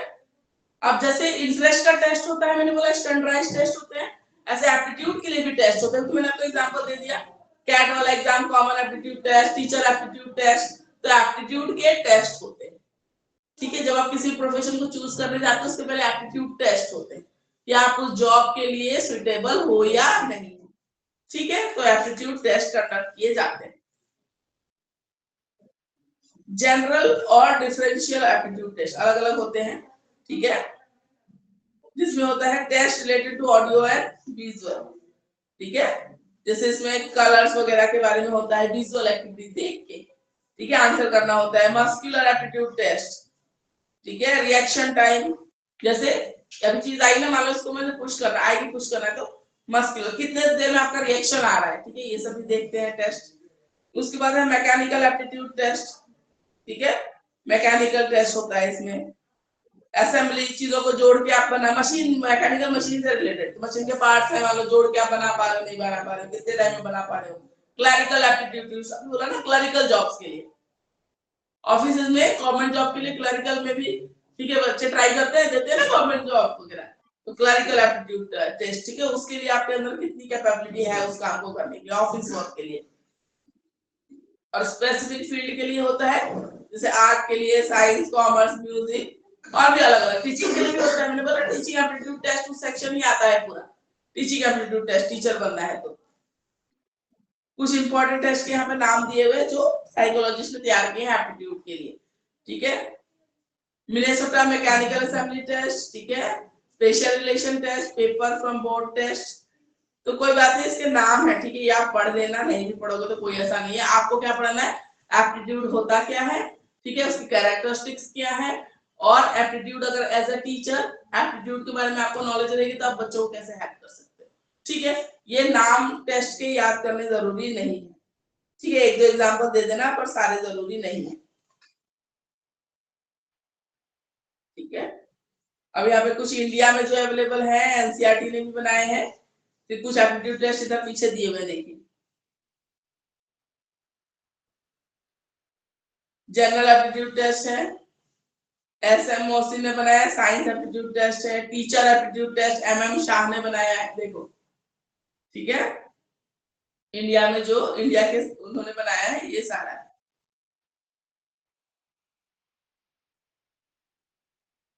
ठीक है, अब ये हिंदी वाली बुक है, उसमें से भी मैं करा देती हूँ। तो एप्टीट्यूड आपको समझ में आया, आप बच्चों को कैसे हेल्प कर सकते हो एप्टीट्यूड, अगर आपको अभिरुचि पता है बच्चे की तो आप कैसे हेल्प करोगे।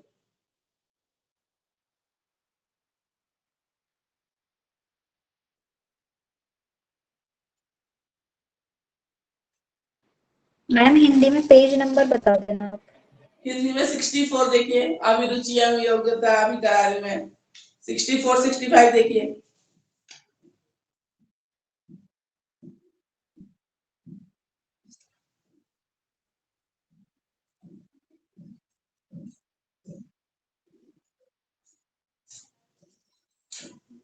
ठीक है, मिल गया सबको।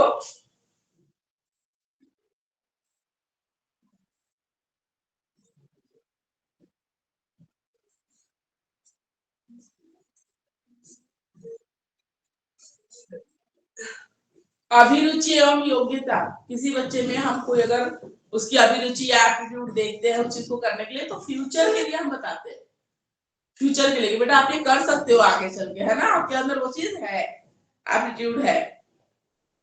अगर उसकी एप्टीट्यूड के हिसाब से वो कैरियर चूज करता है तो अचीवमेंट भी अच्छी करेगा, अचीव करेगा चीजें। ठीक है,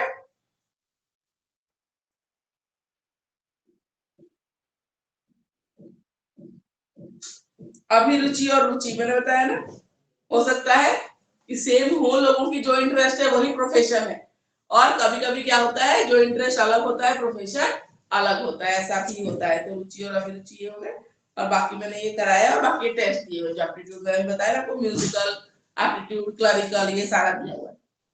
ठीक है, इसके बाद हम आते हैं क्रिएटिविटी। ये क्वेश्चन बहुत बार आता है कि बच्चों में क्रिएटिविटी कैसे बढ़ाएंगे, क्रिएटिविटी क्या होती है। ठीक है, और बच्चों में how will you enhance creativity among your students. ठीक है, अपने बच्चों में, अपने स्टूडेंट में इंटरेस्ट, ठीक है, सृजनात्मक, ठीक है, सृजन करना, कुछ क्रिएट करना। ठीक है, क्रिएटिविटी आप कैसे बढ़ा सकते हो, तो क्या होती है क्रिएटिविटी।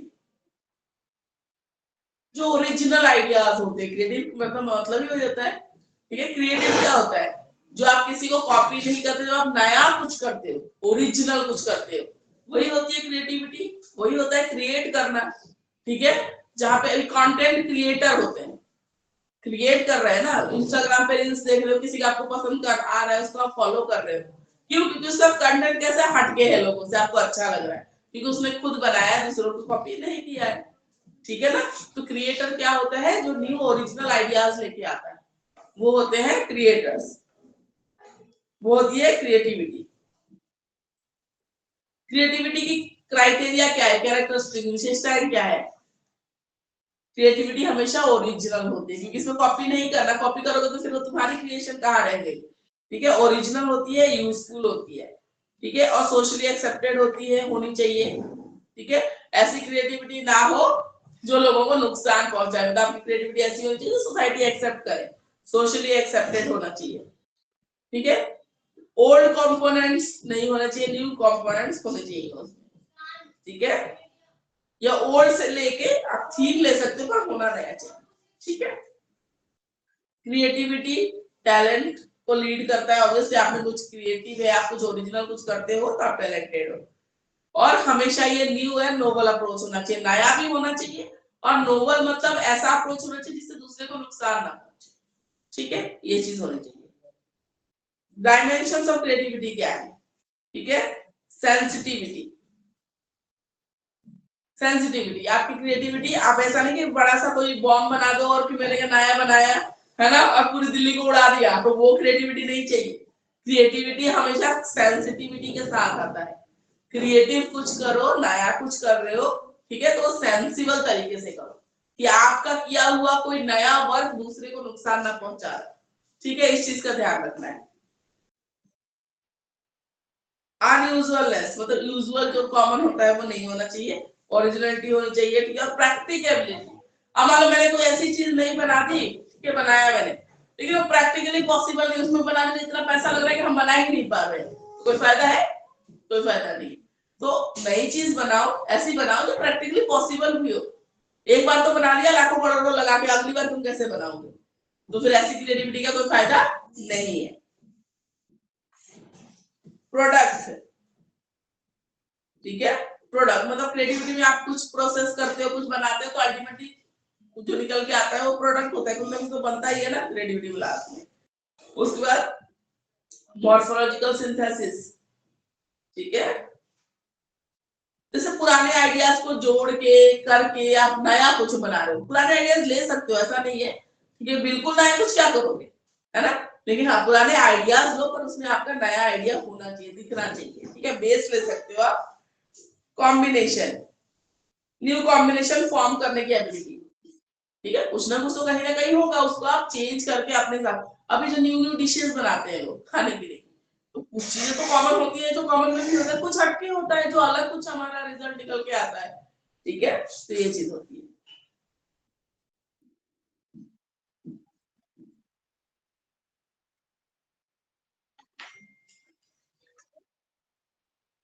क्रिएटिविटी को समझने के डिफरेंट अप्रोचेस क्या है। प्रोडक्ट अप्रोच, प्रोडक्ट हमेशा ओरिजिनल होना चाहिए, नोवेल होना चाहिए, ठीक है। प्रॉब्लम को सॉल्व करने वाला होना चाहिए, प्रॉब्लम बढ़ाने वाला कभी भी नहीं होना चाहिए। एस्थेटिकली प्लीजेंट एक्सपीरियंस होना चाहिए, जो नई चीज बनाते हो ना वो आपको अच्छा लगना चाहिए, ठीक है, बना के अच्छा फील होना चाहिए। द प्रोसेस अप्रोच, ठीक है, प्रोसेस कैसा होना चाहिए, प्रिपरेशन उसकी है, इंक्यूबेशन है, एलिमिनेशन है। मैम ये सब हमें जान मतलब ये इम्पोर्टेंट है जो आप कह रहे हो कि कैसे एनहांस करोगे, वेज टू एनहांस क्रिएटिविटी, जो 4 तरीके इन्होंने बताए हुए हैं। नहीं नहीं, वो सबसे इम्पोर्टेंट है, पता है आपको, ये सब तो यहाँ पे है डिफरेंट, तो मैं थोड़ा आपको बता दे रही हूँ, पर इम्पोर्टेंट में आपको लिखना क्या है कि क्रिएटिविटी क्या है, उसकी डेफिनेशन वगैरह लिखोगे, ठीक है।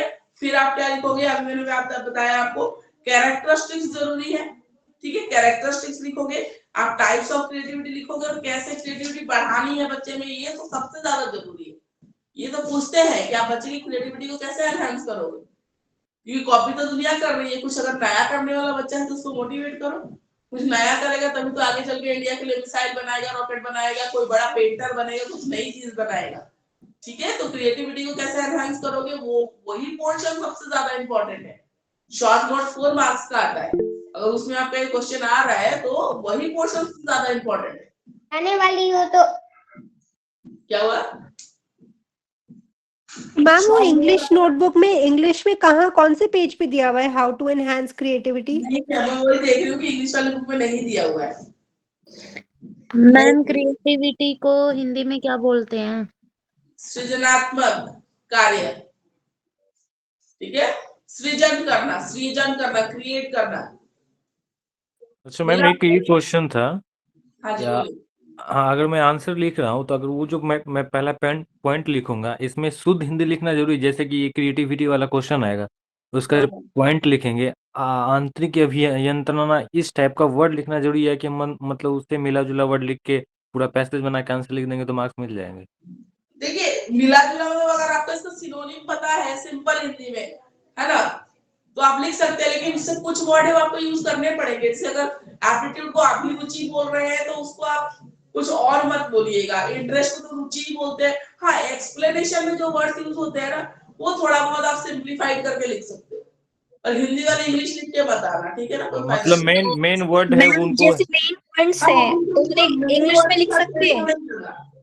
समझ में आई बात? मेन वर्ड अगर हम लर्निंग पढ़ोगे ना, मैंने तो बीएड पढ़ाना शुरू किया, जब खुद बीएड किया तब मुझे पता चला लर्निंग को अधिगम बोलते हैं, मुझे तो पता ही नहीं था लर्निंग को अधिगम बोलते हैं। वही चीज पूछना था। जैसे अधिगम को लिखेंगे तो अधिगम का समानार्थी शब्द वगैरह उस टाइप से नहीं लिख सकते हैं? एक्सप्लेनेशन में आप अपनी लैंग्वेज में लिख सकते हो, कोई दिक्कत नहीं। मैं कह रही हूँ मेन जो वर्ड होते हैं ना उनको चेंज मत करना। अगर लर्निंग को अधिगम बोलते तो अधिगम लिखो, लेकिन एक्सप्लेनेशन में अगर आपको लग रहा है कि ज्यादा डिफिकल्ट हिंदी है तो आप सिंप्लीफाई करके अपनी हिंदी में लिख सकते हो, ठीक है। मैम मेरा क्वेश्चन ये है, जो पॉइंट्स टू पॉइंट्स है, जैसे रुचि हो गया, अभिरुचि हो गया, तो इसको हम इंग्लिश में पॉइंट्स लिख सकते हैं और हिंदी में एक्सप्लेन कर सकते हैं? नहीं, हिंदी में लिखना है, हिंदी में ही लिखना है, हिंदी वालों को हिंदी में ही लिखना है। मैं कह रही हूँ कि आप ये करना कि मेन वर्ड्स तो वही रखना जो बुक में है, एक्सप्लेनेशन अपनी सिंपल लैंग्वेज में कर सकते हो, उसमें कोई दिक्कत नहीं आती है। हाँ, जो आपको जैसे समझ में आ रहा है वैसे लिख सकते हो, पर मेन वर्ड्स को चेंज मत करना कभी भी। अभिरुचि है, अधिगम है, जो भी है, तो आपको लिखने वही टर्म्स वही यूज करने, ठीक है।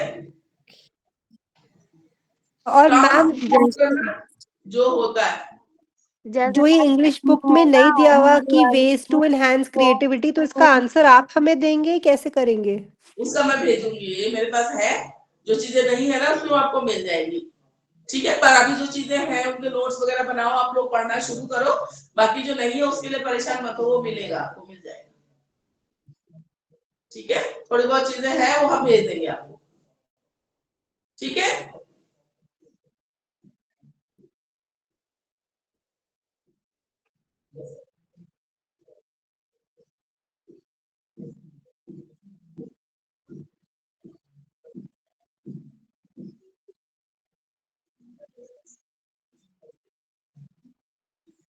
ठीक है, तो डिफरेंट अप्रोचेस है क्रिएटिविटी के, जिसमें बच्चों को फ्रीडम दी जाती है अपनी क्रिएटिविटी का एक्सप्लोर करने के लिए। अगर उसने कुछ बहुत अच्छा बनाया है तो उसको अप्रिशिएट करो, ठीक है। ये सारी चीजें हैं, पर ये इतना इंपॉर्टेंट नहीं है। मैंने बोला सबसे ज्यादा इंपॉर्टेंट क्या है, क्रिएटिविटी कैसे एनहांस करेंगे बच्चों में, सबसे ज्यादा वो है।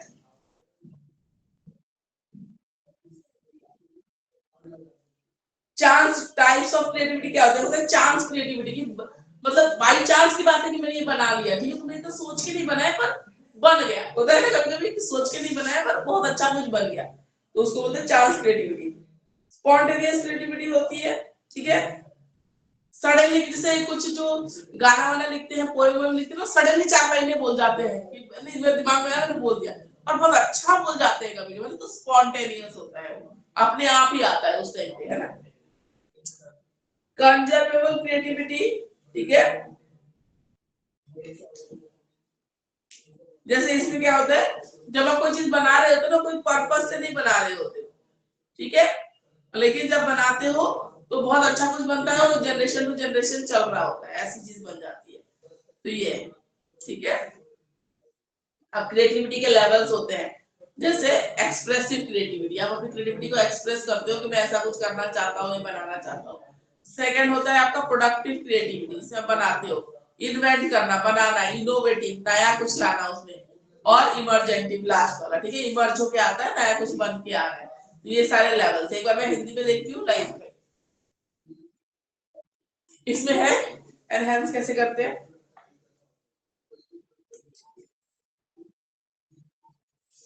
इसमें कैरेक्टरिस्टिक्स ऑफ क्रिएटिव चाइल्ड दे रखा है।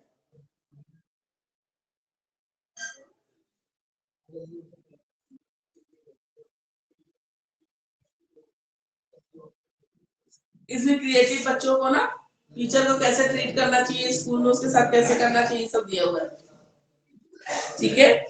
तो कैरेक्टर्स क्रिएटिव चाइल्ड कैसे होते हैं, वो बहुत ही नई आइडियाज से भरे हुए होते हैं, ठीक है, और आईक्यू भी अच्छा होता है बच्चों का, और वो डाउट बहुत करते हैं, ठीक है, डाउट बहुत करते हैं कि क्या ऐसा होता है, ऐसा बहुत जानना चाहते हैं, तब तो नई चीज लेके आते हैं, ठीक है। थोड़ी उनकी जो थिंकिंग होती है वो कॉम्प्लेक्स होती है, क्योंकि वो हटके हैं, वो नई चीज बनाते हैं ना, बाकियों की तरह कॉपी नहीं कर रहे, नहीं बना रहे, तो थोड़ा सा कॉम्प्लेक्स होता है, ठीक है। बहुत ब्रेव होते हैं, नई चीजें ट्राई करने से डरते नहीं है, नई चीजें ट्राई करने से डरेंगे तो बच्चे क्रिएटिव बनेंगे कैसे, ठीक है, करके देखना चाहते हैं नई चीजें, बहुत ही मेहनती होते हैं, ठीक है, इनका जो विभाग है वो भी बहुत अच्छा होता है, बहुत ही कंसंट्रेशन के साथ अपना काम करते हैं, तो ये सब दिया हुआ है। ये टीचर का क्या रोल है, ये जो रोल ऑफ टीचर है ना हिंदी में, यही है कि कैसे क्रिएटिविटी बढ़ानी है, ठीक है, यही चीज है मोस्टली जो इम्पोर्टेंट है आपको, ठीक है। इसमें क्या है, जो क्रिएटिव बच्चे होंगे आपकी क्लास में उनकी तरफ थोड़ा ज्यादा ध्यान दे लो, उनको गाइड करो थोड़ा, ठीक है, ये कर सकता है। और इंडिविजुअल डिफरेंस के हिसाब से बच्चों को गाइड करना, जिसमें जो आपको क्रिएटिविटी दिख जाए उस फील्ड में उसको गाइड करना है, ठीक है। क्रिएटिव बच्चों की बातें थोड़ी पेशेंटली सुनो एज ए टीचर, अगर आप उसके आइडियाज को रिजेक्ट करते रहोगे, यार अरे कोई बात नहीं, जरूरत नहीं है, टाइम लगेगा, है ना, तुम वही कर लो जो बाकी बच्चे कर रहे हैं, अगर ऐसे बोलोगे तो क्या उसकी क्रिएटिविटी आगे बढ़ेगी, कभी नहीं बढ़ेगी। तो ये चीज मत करना कभी भी, ठीक है। जो भी बच्चा बना रहा है, नया कुछ कर रहा है, उसमें आप कोशिश करो पूरा उसको सपोर्ट दो बच्चे को, ठीक है। टीचर को डिफरेंट टीचिंग मेथड का ध्यान पता होना चाहिए, अभी हम पढ़ेंगे टीचिंग मेथड्स वगैरह इस चैप्टर में, तो टीचिंग मेथड्स पता होंगे तो आप क्रिएटिव बच्चे को भी अच्छे से पढ़ा सकते हैं, ठीक है, नया कुछ करके। और एक क्रिएटिव टीचर ही एक क्रिएटिव बच्चे को समझ सकता है, ये भी फैक्ट है, ठीक है। तो तुम ही अगर 50 साल पुराने घिसे पिटे चीजों से काम चला रहे हो, तो तुम क्या एक्सपेक्ट करते हो, तुम्हारी क्लास में तुम क्रिएटिव बच्चे को क्या ही सपोर्ट दोगे, है ना। तो कोशिश करो, तुम भी डरो मत, न्यू आइडियाज को ट्राई करने से डरना नहीं है, ठीक है।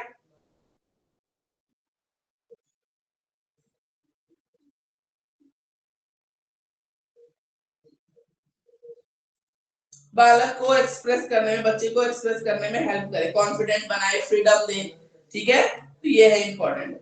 और स्कूल का क्या रोल होना चाहिए, उसकी क्रिएटिविटी बढ़ाने के लिए डिफरेंट कॉम्पिटिशंस वगैरह ऑर्गेनाइज कर सकता है school, painting competition, musical competition, ठीक है, ड्रामा, एक्ट, हो सकता है पता नहीं बच्चे में किस चीज की क्रिएटिविटी है, तो उसके सारी इसलिए आजकल स्कूलों में सारी एक्टिविटीज कराई जाती है कि बच्चा करे तो सही, इसको पता तो लगे कि है उसमें क्या चीज, टैलेंट क्या है, ठीक है।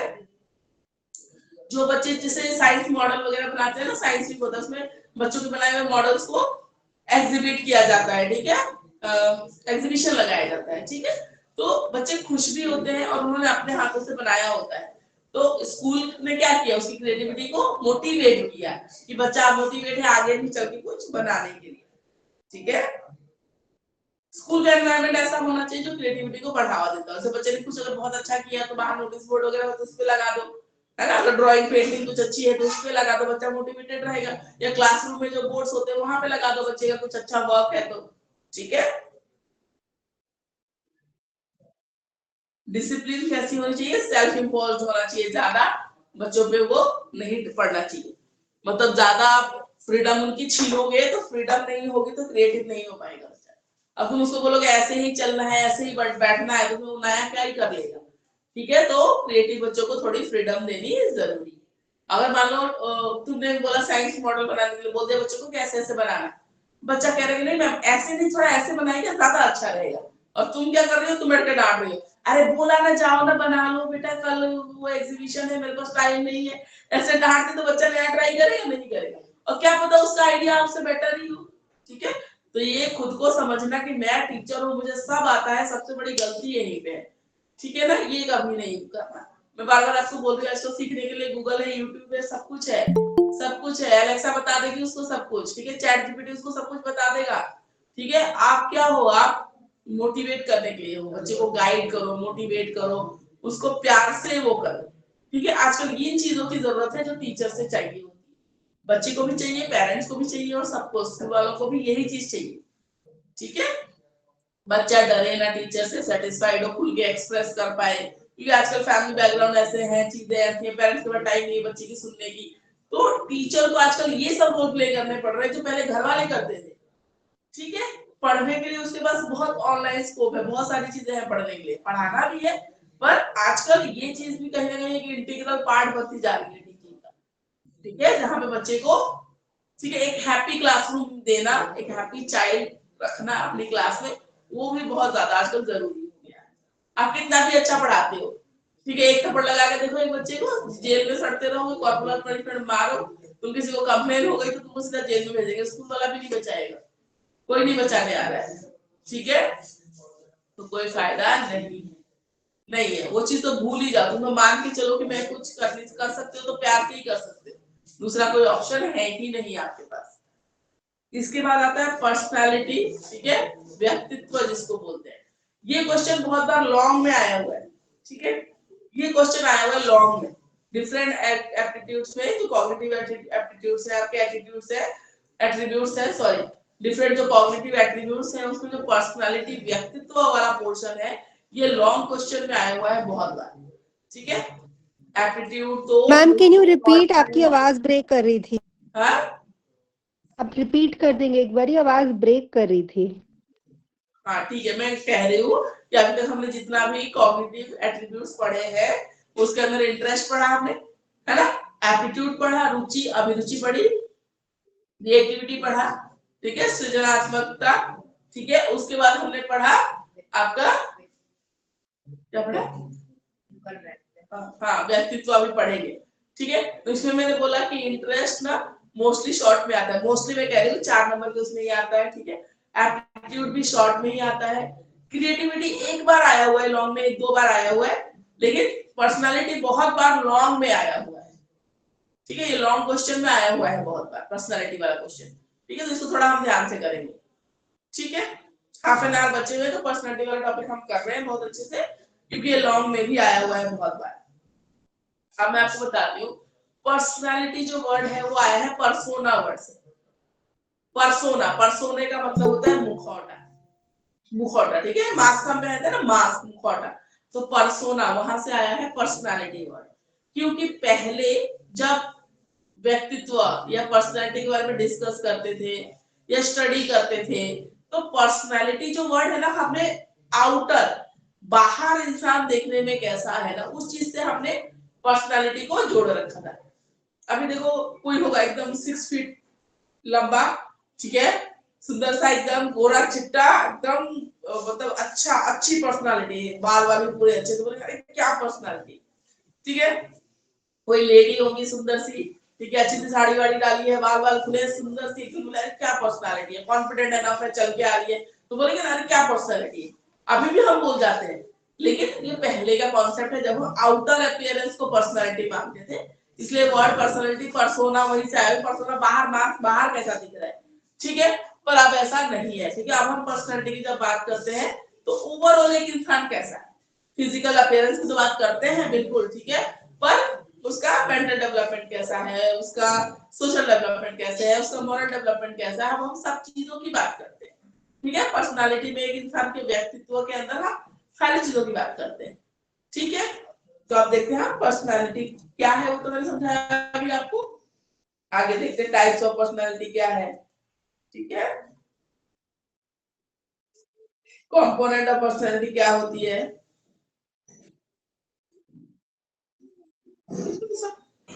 पर्सनालिटी के लिए, फिर किसकी पर्सनालिटी कैसी है, इसको कैसे, जैसे मैं बोला ना इंटरेस्ट के लिए टेस्ट आता है बनके, एप्टीट्यूड के लिए टेस्ट आता है, सब पर्सनालिटी के भी टेस्ट होते हैं, ठीक है। रोजारिन ब्लड टेस्ट है, ठीक है, बहुत सारे टेस्ट है, हम वो भी डिस्कस करेंगे।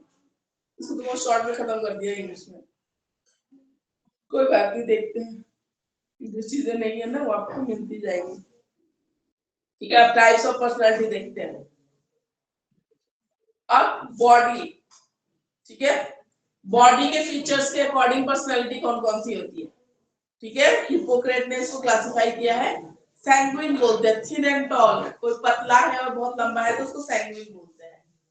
ठीक है, सैड एंड पेसिमिस्टिक पर्सन, जो बहुत ही दुखी रहता है और जब मुंह खोलेगा नेगेटिव बात ही करेगा। ठीक है, बहुत ही ऑप्टिमिस्टिक नहीं, पेसिमिस्टिक होता है, आशावादी होता है, निराशावादी। वो बोलेगा तो गलत ही बोलेगा। तो अगर ट्रेन में ट्रेवल कर रहा है तो बोलेगा अरे एक्सीडेंट हो गया तो क्या होगा, फ्लाइट में बैठेगा तो बोलेगा अगर पीछे हवा में फ्लाइट क्रैश हो जाती है तो क्या होगा। ऐसा वाला इंसान निराशावादी, निराशाजनक बातें करने वाला। ठीक है, और बहुत दुखी रहता है, ऐसे लोगों को बोलते हैं मेलनकॉली। ठीक है, एक टर्म है, पर्सनैलिटी के लिए यूज करते हैं। उसके बाद है जो एक पर्सन जो स्ट्रांग होता है, ठीक है, फिजिकली भी स्ट्रांग हो और इजीली एक्साइटेड हो जाता है हर चीजों के लिए। बच्चे कैसे एक्साइटेड हो जाते हैं छोटी छोटी चीजों के लिए। ठीक है, तो इसको बोलते हैं कॉलरिक। उसके बाद आते हैं फ्लैग्मेटिक। ठीक है, जो स्लो एंड स्लगिश होता है, लेजी सा, धीरे धीरे कोई काम करेगा। कुछ एक तो इंसान है तुम देख के ना तुम्हारे सर में दर्द हो जाएगा, धीरे धीरे धीरे धीरे खाना खाएंगे, धीरे धीरे धीरे काम करेंगे। तो ऐसे लोग भी होते हैं जो कोई काम को बहुत धीरे धीरे धीरे करते हैं, स्लो एंड स्लगिश। अगर जल्दी करने वाले लोग हो ना, तुम्हारे सामने ऐसे कोई बैठ गया, मतलब तुम खाना अपना नॉर्मल जितना खाते टाइम से खत्म करते हो, सामने वाला 1 घंटे से खाए जा रहा है, देख के ना ऐसे इरिटेशन से हो जाते हैं कि मत पूछो कि भाई ये क्या है ना। पर ऐसे लोग भी होते हैं जो बहुत स्लो एंड स्लगिश होते हैं, बहुत धीरे धीरे करते हैं काम को। ठीक है, जो काम मतलब कर तुम एज ए एक्टिव पर्सन तुम आधे घंटे में कर लोगे, उसको करने में उनको 1 घंटा 1.5 घंटा लग जाएगा। ठीक है, तो होते हैं ऐसे लोग भी होते हैं, इनको बोलते हैं फ्लैग्मेटिक। फिर एक अलग क्लासिफिकेशन है फिजिकल फॉर्म और स्ट्रक्चर के ऊपर है, इन्होंने ये अलग साइकोलॉजिस्ट है, अलग अलग साइकोलॉजिस्ट ने अपनी अपनी क्लासिफिकेशन बताई है, क्रैचमर ने। ठीक है, तो ये है asthenic, thin and tall. Thin and tall को इन्होंने ये नाम दिया है, साइकोलॉजिस्ट ने अपना अपना नाम दिया है। ठीक है, मस्कुलर डेवलपमेंट और रेस्पॉन्सिव है एथलेटिक। एथलेटिक वाले क्या होता है, जिनमें मसल्स डेवलपमेंट अच्छी होती है और रेस्पॉन्सिव होते हैं, एक्शन का रिएक्शन फटाफट देते हैं ये। ठीक है, picnic, short, stout, easy going, popular. Short height में हो, ठीक है, इजी गोइंग हो, लाइफ को बहुत वो नहीं लेते, ठीक है, बहुत परेशान नहीं रहते, पॉपुलर रहता है लोगों के बीच में। ठीक है, इजी गोइंग है। डिस्प्लास्टिक में एब्नॉर्मल बिल्ड चेंज। ठीक है, मतलब उसकी जो फिजिक होगी वो एब्नॉर्मल होगी, नॉर्मल बहुत या तो लंबा चौड़ा है, ठीक है, नॉर्मल लोगों से अलग ही है, खाली वगैरह जैसे। ठीक है, वैसे। उसके बाद है शेल्डन की क्लासिफिकेशन। ठीक है, इसमें इन्होंने बोला एंडोमॉर्फिक, जो राउंड और सॉफ्ट बॉडी जिसकी होती है, मतलब हेल्दी से। ठीक है, राउंड और सॉफ्ट बॉडी। उसके मेसोमॉर्फिक होता है मस्कुलर एंड बॉडी बॉडी, और एक्टोमॉर्फिक होता है थिन एंड टॉल फिजिक वाले। जंक्स ने क्लासिफिकेशन किया है इन्होंने सोशल बिहेवियर के ऊपर। ठीक है, कौन कितना खुल के बोलता है, नहीं बोलता है। एक्सट्रोवर्ट सबको पता है बहुत ज्यादा सोशल है, कोऑपरेटिव है, सबसे बात करते हैं। इंट्रोवर्ट है वो जो शाई है, शर्माते हैं, सेंसिटिव है, कम बात करते हैं। एक होते हैं एम्बिवर्ट। एम्बिवर्ट का मतलब है ठीक है वो मतलब अकेले है तो चुप भी है, दोस्त मिल गए तो बात भी कर लेगा, वो दोनों टाइप का है, मिक्सचर है एम्बिवर्ट। ठीक है, उसको बोलते हैं एम्बिवर्ट। उसके बाद जेम्स ने क्लासिफाई किया। ठीक है, टेंडर माइंडेड। टेंडर क्या होता है, कोमल मन का, टेंडर माइंडेड। ठीक है, ये आइडियलिस्टिक होते हैं, रिलीजियस माइंडेड होते हैं। आइडियल बोलते हैं कि सच बोलना चाहिए, आइडियल रहो, अच्छी चीजों के बारे में बात करते हैं, रिलीजियस माइंडेड होते हैं। दूसरे होते हैं टफ माइंडेड। ठीक है, जो मटेरियलिस्टिक होते हैं, जिनको घर मन पे भरोसा नहीं है। टफ माइंडेड, जॉब करना है, पैसे कमाना है, या बिजनेस करना है, पैसे कमाना है। मनी माइंडेड, मटेरियलिस्टिक, मुझे लाइफ में ये करना है, ये करना है, कार लेनी है, घर लेना है, गाड़ी लेनी है। ठीक है, तो ऐसे वाले टफ माइंडेड।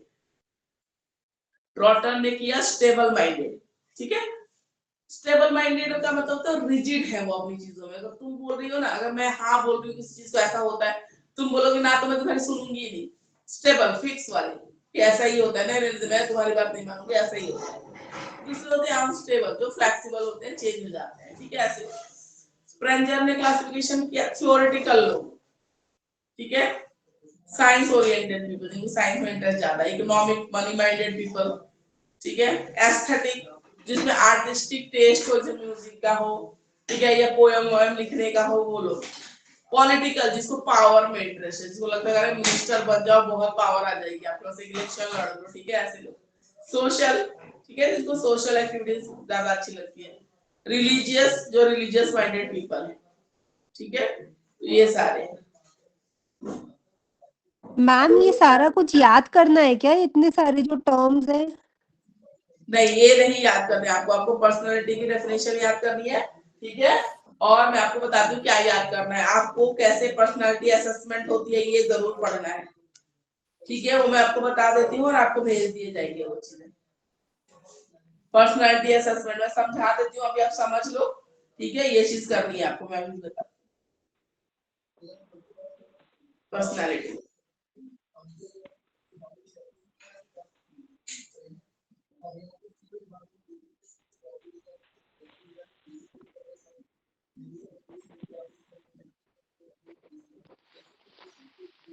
ठीक है, तो पर्सनालिटी का ये टाइप आप एक दो, और उसे भी करना भी है तो सारे साइकोलॉजिस्ट के इतने सारों का नहीं करना है, एक दो का आप कर सकते हो, ज्यादा का करने की जरूरत नहीं है, ठीक है। मेनली यहाँ पे जो आता है पर्सनालिटी असेसमेंट के तरीके पूछते हैं, ठीक है, पर्सनालिटी असेसमेंट के तरीके पूछते हैं।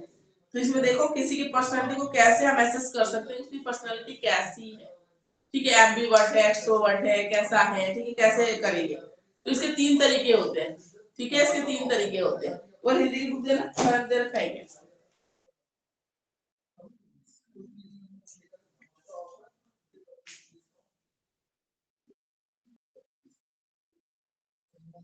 ये तो पर्सनालिटी को इफेक्ट करने वाले फैक्टर्स हो गए, हेरेडिटी, एनवायरनमेंट,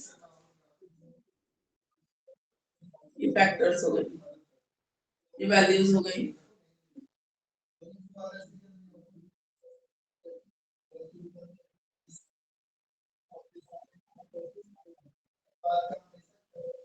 आप में भी हिंदी में भी नहीं दिया हुआ है, मेथड्स नहीं दिए हुए, ठीक है। तो पर्सनालिटी असेसमेंट के 3 तरीके होते हैं, सब्जेक्टिव, ऑब्जेक्टिव और प्रोजेक्टिव, ठीक है। ध्यान से सुनिएगा आप लोग। सब्जेक्टिव तरीका क्या होता है, किसी की पर्सनालिटी को जानना है ना, तो उनकी लिखी हुई ऑटोबायोग्राफी आप पढ़ सकते हैं। ऑटोबायोग्राफी और बायोग्राफी में व्हाट इज द डिफरेंस, कौन बताएगा? What is the difference between biography and autobiography? Nobody? Biography होती है जब कोई और पर्सन किसी और पर्सन की लाइफ के ऊपर बुक लिखता है ना, दैट इज बायोग्राफी, ठीक है। मान लो मुझे, ठीक है, नरेंद्र मोदी जी के ऊपर, प्राइम मिनिस्टर ऑफ इंडिया के ऊपर कोई बुक लिख दी है, तो मैं क्या करूंगी, इंफॉर्मेशन कलेक्ट करूंगी, हर जगह जाके लोगों से इंटरव्यू लूंगी, पूछताछ करूंगी, फिर उनकी लाइफ में मैंने एक बुक लिखी थी, ठीक है, तो वो बुक क्या कहलाएगी, बायोग्राफी, ठीक है। ऑटोबायोग्राफी वो होती है जो अपनी लाइफ के बारे में इंसान खुद ही बुक लिखे, ठीक है, आपने अपनी लाइफ में क्या किया, आप खुद ही अगर बुक लिख रहे हो तो दैट इज कॉल्ड ऑटोबायोग्राफी। आई बात समझ में, ठीक है। अब मुझे ये बताओ, गांधी जी की ऑटोबायोग्राफी का नाम क्या है? गांधी जी की ऑटोबायोग्राफी का क्या नाम है? नहीं, ऑटोबायोग्राफी है गांधी जी की, बापू जी नहीं, ऑटो गांधी जी अपनी लाइफ के बारे में किताब लिखी, खुद ही अपनी बुक का नाम बापू जी रख देंगे। ऑटोबायोग्राफी गांधी जी ने खुद लिखी है अपनी लाइफ के बारे में। माय एक्सपेरिमेंट्स विद ट्रूथ, उनकी ऑटोबायोग्राफी का नाम है माय एक्सपेरिमेंट्स विद ट्रूथ, ठीक है। तो ये छोटी छोटी चीजें आप लोगों को पता होनी चाहिए। बीएड स्टूडेंट और टीचर बनने जा रहे हो, टीचर की पर्सनालिटी तो एकदम डायनामिक बढ़िया वाली, जिसको नॉलेज हो अच्छी सारी, है ना, तो ऐसा टीचर बनना है। ऐसे तो बेइज्जती करा दोगे तुम लोग, है ना, ऐसे नहीं बनना, ठीक है। गांधी जी की ऑटोबायोग्राफी का नाम है माय एक्सपेरिमेंट्स विद ट्रूथ। तो अगर मान लो किसी की पर्सनालिटी के बारे में जानना है तो आप उनकी लिखी हुई ऑटोबायोग्राफी पढ़ सकते हो, उससे आपको उसकी लाइफ के बारे में, पर्सनालिटी के बारे में, कैसा व्यक्तित्व था, आपको पता चल सकता है। दूसरा तरीका है इंटरव्यू लेके, बातचीत करके। अगर मान लो मुझे किसी को जानना है तो मैं उनके साथ बैठ के फेस टू फेस बातचीत कर सकती हूँ, पूछ सकती हूँ उनकी लाइफ के बारे में, पूछ सकती हूँ उनके इंटरेस्ट कैसे हैं, क्या करते हैं, बातचीत कर सकते हैं, इंटरव्यू, ठीक है, पूछ सकते हैं। एक और तरीका होता है सब्जेक्टिव मेथड के अंदर आता है क्वेश्चनियर। क्वेश्चनियर का मतलब मान लो मैंने बहुत सारे क्वेश्चन बनाए, एक यस नो वाले क्वेश्चन बनाए, डिस्क्राइब करने वाले क्वेश्चन बनाए आपकी लाइफ के बारे में, ठीक है, कि आपने जॉब किस एज में शुरू की, क्या आपको अपनी जॉब अच्छी लगती है, आपकी फैमिली लाइफ कैसी है, कौन है फैमिली में आपको सबसे ऐसा कौन से पर्सन है अभी तक आपकी लाइफ थैंक यू बोलना चाहोगे, ऐसे बहुत सारे क्वेश्चन बना के।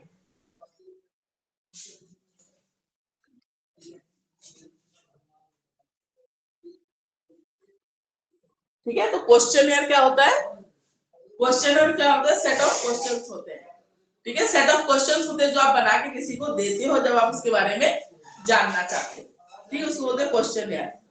और होती है पर्सनालिटी इन्वेंटरीज, ठीक है, उसकी पर्सनालिटी से रिलेटेड चीजें के बारे में जानकारी लेना, एक ये मेथड होता है, ठीक है।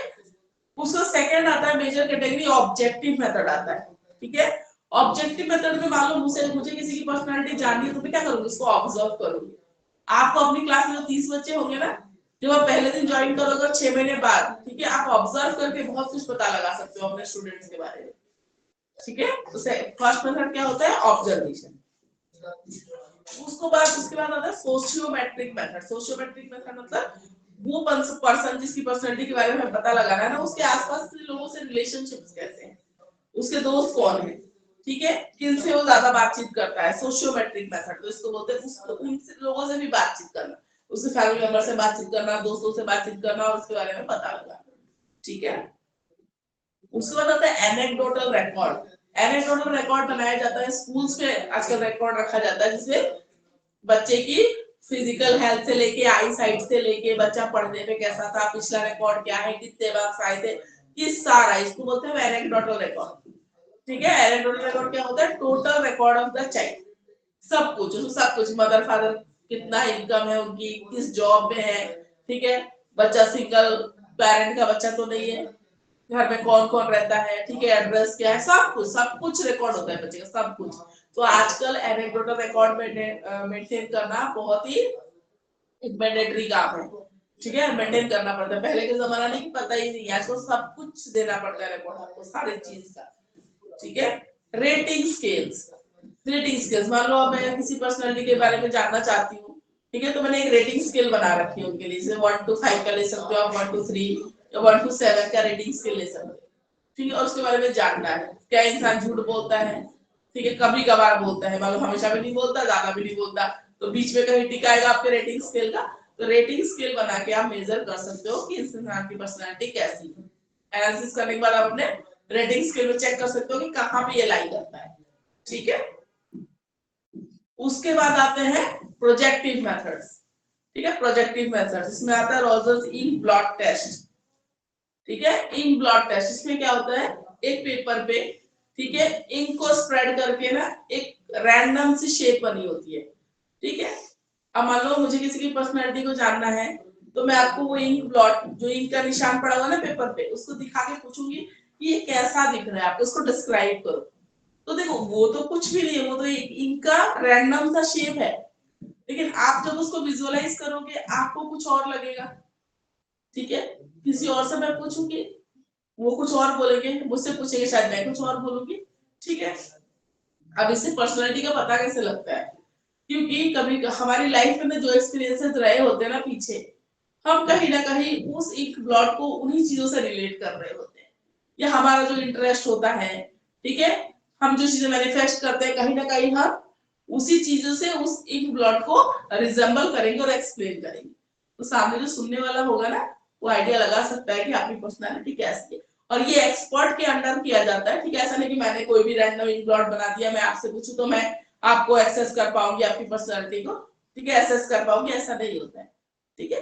एक्सपर्ट्स होते हैं, एक्सपर्ट्स होते हैं जो ये टेस्ट कंडक्ट करते हैं लोगों के ऊपर, ठीक है, और उससे रिलेटेड वो क्वेश्चंस भी पूछते हैं और वो एक्सप्लेनेशन भी सुनते हैं, और सुनने के बाद साथ साथ बीच में क्वेश्चन भी पूछते हैं, तो आइडिया लगा सकते हैं कि इनकी पर्सनालिटी कैसी है, ठीक है। इंक ब्लॉट टेस्ट हम इसको बोलते हैं।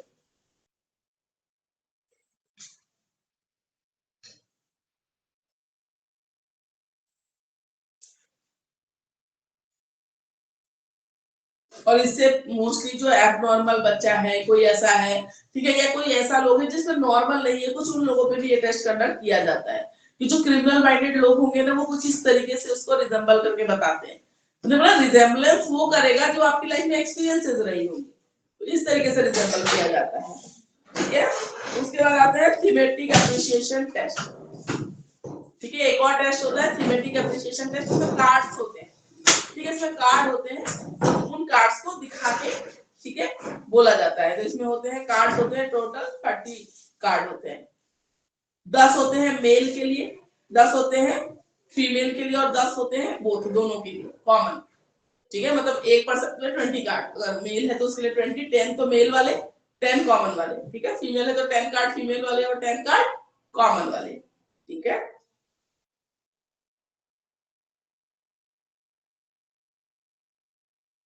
उस पिक्चर्स को, डिफरेंट पिक्चर्स होती है जिसको आपको इंटरप्रेट करके बताना होता है कि इसमें क्या हो रहा है, क्या चल रहा है। ठीक है, और क्लियर पिक्चर्स नहीं होती, ऐसा नहीं बता के दे दिया तो आप उसको एक्सप्लेन कर रहे हो, वो रैंडम आधी अधूरी पिक्चर्स होती है। ठीक है, आपको इमेजिन करके उस पिक्चर को पूरा करना है, फिर उसको एक्सप्लेन करना है। ठीक है, तो बोला जाता है ये टेस्ट इसलिए कंडक्ट किए जाते हैं कि बोला जाता है कि इंसान कहीं ना उसके पास्ट एक्सपीरियंसेस से, उसने लाइफ में जो कुछ देखा है, सीखा है, अगर मुझे वो लोग पिक्चर पूरा करें तो कहीं ना कहीं मैं उन्हीं चीजों से इन्फ्लुएंस होके ही उस पिक्चर को पूरा कर रही होती हूँ या कर रहा होता हूँ। ठीक है, और उसको एक्सप्लेन करते हैं। ठीक है, तो पर्सनालिटी असेसमेंट का एक तरीका ये भी है। ठीक है, इसमें कुछ भी होगा वो क्लियर ही नहीं होगा, आधा अधूरा कहीं टूटा फूटा ऐसा पिक्चर होता है। ठीक है, वो क्लियर नहीं होगा, क्लियर होगा तो कोई भी देख के बता देगा सेम ही चीज, क्योंकि आपको अपनी इमेजिनेशन यूज करनी है, इसलिए पिक्चर कभी क्लियर नहीं होती है। ठीक है, उसके बाद आता है वर्ड एसोसिएशन टेस्ट। ठीक है, वर्ड एसोसिएशन टेस्ट तो हम फ्रेंड्स अपने गेम्स वगैरह में भी खेलते हैं। जैसे मान लो किसी ने एक वर्ड बोला, ठीक है, उससे रिलेटेड दूसरा वर्ड बोलना है, इससे रिलेटेड दूसरा, ऐसे चलता जाता है वो गेम। ठीक है, वर्ड एसोसिएशन टेस्ट बोलते हैं इसको। तो इससे बोलते हैं कि इंसान कहीं ना कहीं वो वर्ड्स बोलता है जो लाइफ एक्सपीरियंसेस में होते हैं, रिलेट करना। तो ये एक टेस्ट भी होता है, ये गेम की तरह भी तो खेला जाता है, खेलते हैं इसको, गेम की तरह भी खेलते हैं फ्रेंड्स के साथ, तो वर्ड एसोसिएशन टेस्ट बोलते हैं। ठीक है, ये सब तरीके हैं जिससे पर्सनैलिटी असेसमेंट होती है। सेंटेंस कंप्लीशन टेस्ट, जिसमें जैसे कोई सेंटेंस है मैंने आधा बोल के छोड़ दिया, आगे आपको पूरा करना है। ठीक है, तो ये भी एक टेस्ट होता है जिससे पर्सनैलिटी असेसमेंट होती है। सेंटेंस कंप्लीशन हो गया, वर्ड एसोसिएशन हो गया।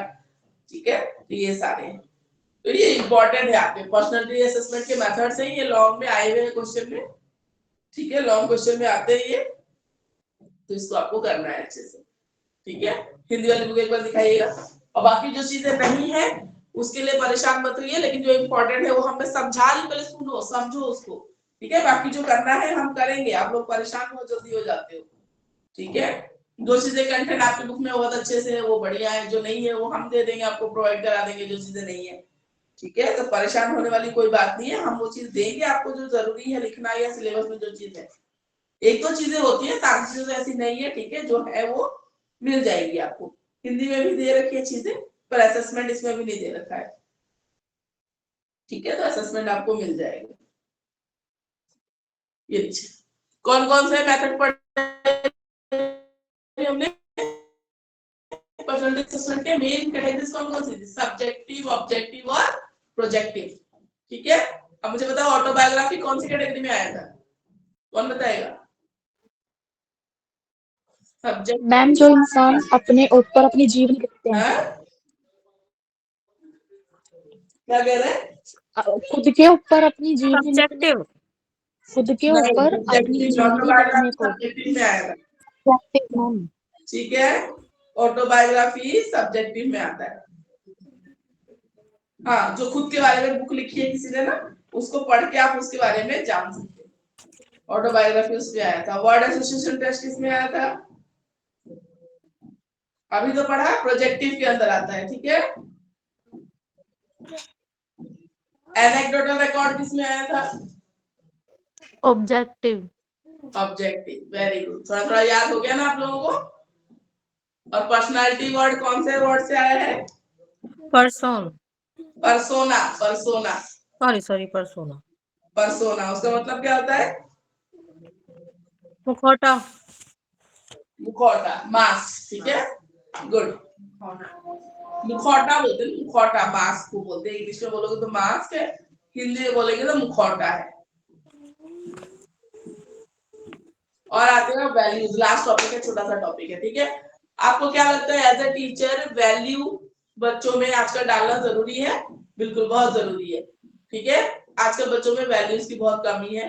वो जो आप न्यूज में पढ़ते हो ना, एमबीए वाले स्टूडेंट पकड़े गए थे फोन चोरी करते हुए मेट्रो में, फिर एजुकेशन का कोई फायदा नहीं है ना। मास्टर डिग्री आप पढ़ रहे हो और वो जाके मेट्रो में फोन चोरी कर रहे हो, तो क्यों हो रहा है? क्योंकि वैल्यूज की कमी हो गई है आजकल बच्चों में, ठीक है। तो इसलिए आजकल एडीपी में आया है, स्कूल्स में सब्जेक्ट भी लगा है मॉरल एजुकेशन का। बहुत सारे स्कूल्स में बुक्स भी दिए गए हैं बच्चों को पढ़ने के लिए, घर पे पढ़ने के लिए, और क्लासेस भी होती है कभी, ठीक है। हमारे टाइम में भी होता था, मॉरल एजुकेशन की बुक होती थी, हम भी पढ़ते थे, ठीक है। हमें स्टोरी सुनाई जाती थी बचपन से, पंचतंत्र, और घर में भी सुनाई जाता है। तो घर में कोई है नहीं ना ऐसे।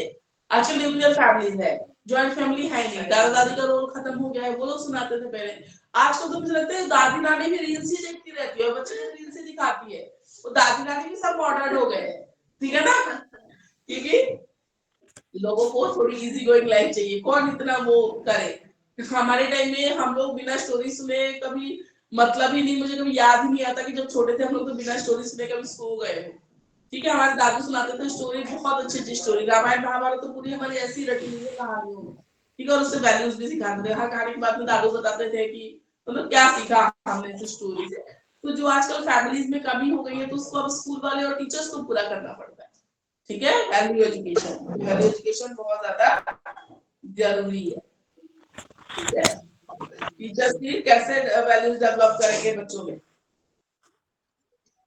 वैल्यू कैसे डेवलप करेंगे? पहले तो सबसे पहले टीचर्स को ही आइडियल बिहेवियर शो करना पड़ेगा। मान लो मैं झूठ बोल रही हूँ और मैं कहती हूँ बेटा झूठ नहीं बोलते, कौन सुनेगा, ठीक है, कोई नहीं सुनेगा। तो पहले तो टीचर को अपनी वैल्यूज हाई रखनी पड़ेगी, ठीक है। मान लो मैं खुद ही चीटिंग कर रही हूँ, ठीक है, बच्चे ने मुझे देखा किसी चीज की चीटिंग करते हुए, और फिर मैं बच्चे को बोल रही बेटा चीटिंग करके नहीं लिखते, तो क्या फायदा है, ठीक है। ये सब चीजें नहीं होनी चाहिए। और वैल्यू डेवलपमेंट के लिए आप स्टोरी टेलिंग कर सकते हो छोटे बच्चों को, ठीक है, कुछ ऐसे एक्ट वगैरह दिखा सकते हो, और ठीक है, ये सब चीजें हम कर सकते हैं। वीडियोस दिखा सकते हैं, कहानियां दिखा सकते हैं, बुक्स बोलते सकते हैं पढ़ने के लिए, या कहानियां सुना सकते हैं। ये सब चीजें करनी है वैल्यू डेवलपमेंट के लिए बच्चे के अंदर, ठीक है, क्योंकि वैल्यू डेवलपमेंट बहुत ज्यादा जरूरी है, आज की डेट में तो बहुत ज्यादा जरूरी है।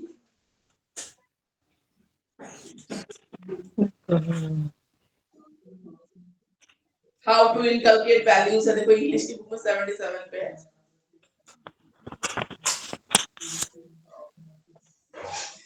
तो एनवायरनमेंट अच्छा होना चाहिए। मैंने बोला ना कि तुम खुद ही झूठ बोल रहे हो, सामने वाले को बोल रहे हो झूठ मत बोलो, तो वो कभी नहीं सुनेगा तुम्हारी बात।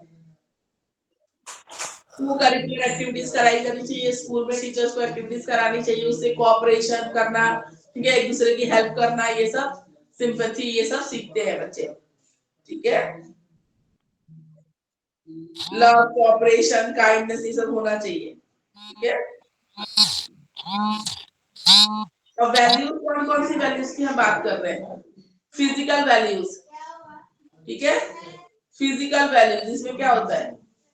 अपने आप को फिट रखना, ये बहुत जरूरी है आज की डेट में, ठीक है। बच्चे इतने बीमार पड़ जाते हैं, तो अपनी बॉडी की भी वैल्यू है वो सिखाना, अच्छा खाओ, एक्सरसाइज करो, ताकि आप फिट रहो, फिजिकल वैल्यू।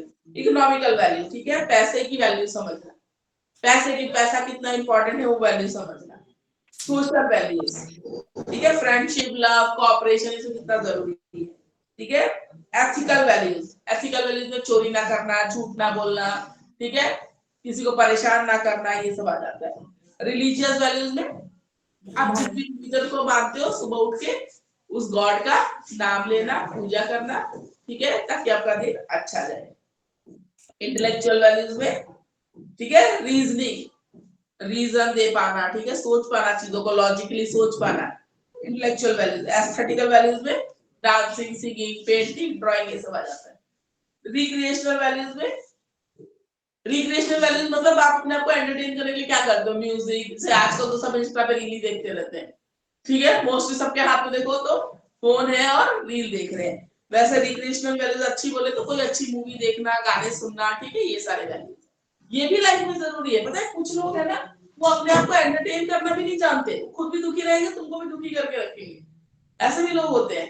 ठीक है, तो रिक्रिएशन की भी वैल्यू है, ये समझो। तुम अपने आप को टाइम दो, अपनी फेवरेट कभी म्यूजिक लगा लो, कुछ गाना सुन लो। तुम जब हैप्पी रहोगे ना, तुम्हारे आसपास के लोग भी हैप्पी रहेंगे। तुम जब खुद ही चिड़चिड़े रहोगे तो सामने वाला चिड़चिड़ा ही है। ठीक है, तो दूसरे पे गुस्सा निकालोगे, तो ये सब चीजें होती है। तो रिक्रिएशनल वैल्यूज भी सिखाना बच्चों को जरूरी है, ये बहुत इंपॉर्टेंट है। How to utilise your leisure time, अगर आप कभी फ्री होते हो तो उस टाइम को कैसे यूटिलाइज करना है, बच्चों को ये भी नहीं पता आजकल। ठीक है, फोन उनको पता है लेकिन उससे कुछ हो नहीं रहा है। एक्चुअल वो किस चीज में हैप्पीनेस फील करते हैं, बच्चों को वही नहीं पता है कि उनको क्या करना अच्छा लगता है, वो नहीं पता। ठीक है, मैं कह रही हूँ इस क्लास में भी जितने लोग बैठे हैं ना, स्टूडेंट है मेरे, इनको भी पूछूं तो हो सकता है एक दो इसमें भी हो जिनको नहीं पता उनको क्या करना अच्छा लगता है। ठीक है, तो ये नहीं होना चाहिए। ठीक है, आपको क्या करना, कुछ तो ऐसी चीज होगी जो आपको अच्छी लगती होगी। Recreational value is very important. आपको रिक्रिएट करना आपकी एनर्जी को, मूड को बहुत ज्यादा जरूरी होता है, और ये चीज सीखने वाली बात है अगर आपको नहीं आती है, क्योंकि बहुत डेंजरस है, पता नहीं लगता, दिखता नहीं है। लेकिन अगर आपको नहीं पता ना, आप क्या करोगे खाली टाइम में ना, फिर दूसरे को वो करते रहते हो, टारगेट करते रहोगे, बोलते रहोगे किसी को। ठीक है, तो लड़ाई झगड़ा होगा फैमिली में या जॉब लोकेशन पे। ठीक है ना, तो वो गलत बात है। ठीक है, आई बात समझ में सबको? तो आज हमने कुछ टॉपिक्स किए, इंडिविजुअल डिफरेंस किया, इंटरेस्ट, एप्टीट्यूड, है ना, फिर हमने किए वैल्यूज, पर्सनालिटी। तो ये सब चीजें हमने की है। क्रिएटिविटी, ठीक है, जो कि इम्पोर्टेंट है, और बाकी पॉइंट्स हम कल डिस्कस करेंगे। तो कल जितने बच्चे आ सकते हो क्लास में, तो please come to the class. ठीक है, मिस एक डाउट की, कल हम इंटेलिजेंस की थ्योरीज वगैरह पढ़ेंगे। अगेन वेरी वेरी इंपॉर्टेंट, मैंने आपको बार बार बोला है, थ्योरीज हमेशा बहुत इंपॉर्टेंट होती है। ठीक है, those who can come to attend physical class, तो please come to the class tomorrow. ठीक है, जो नहीं आ सकते नो वरीज, ऑनलाइन क्लास तो हो ही रही है, आप सुनिए, देखिए, कोई क्वेरी होगी बताइएगा। ठीक है, यहाँ तक किसी को कोई दिक्कत तो नहीं है, समझ में आ रहा है सबको? मिस एक डाउट क्लियर करना था। नोट्स बनाने में जो मैं लॉन्ग क्वेश्चन बताती हूँ, बाकी जो चीजें दिक्कत होंगी उसके लिए हम बैठे हैं, आप लोग परेशान मत हुआ करो, अभी तो शुरुआत ही है बस। अभी भेजेंगे, आप सारी चीजें भेजेंगे, एंड तक आपको इंपॉर्टेंट क्वेश्चन भेज दिए जाते हैं। ठीक है, लेकिन थोड़ा खुद भी पढ़ो, थोड़े एफर्ट्स डालो, बाकी हम लोग हैं, कोई दिक्कत हो उसके लिए। ठीक है, नीतू मैम है एकेडमिकली, मैं हेल्प कर दूंगी, बाकी चीजों के लिए मैम है, सब बैठे हैं, कोई दिक्कत नहीं है।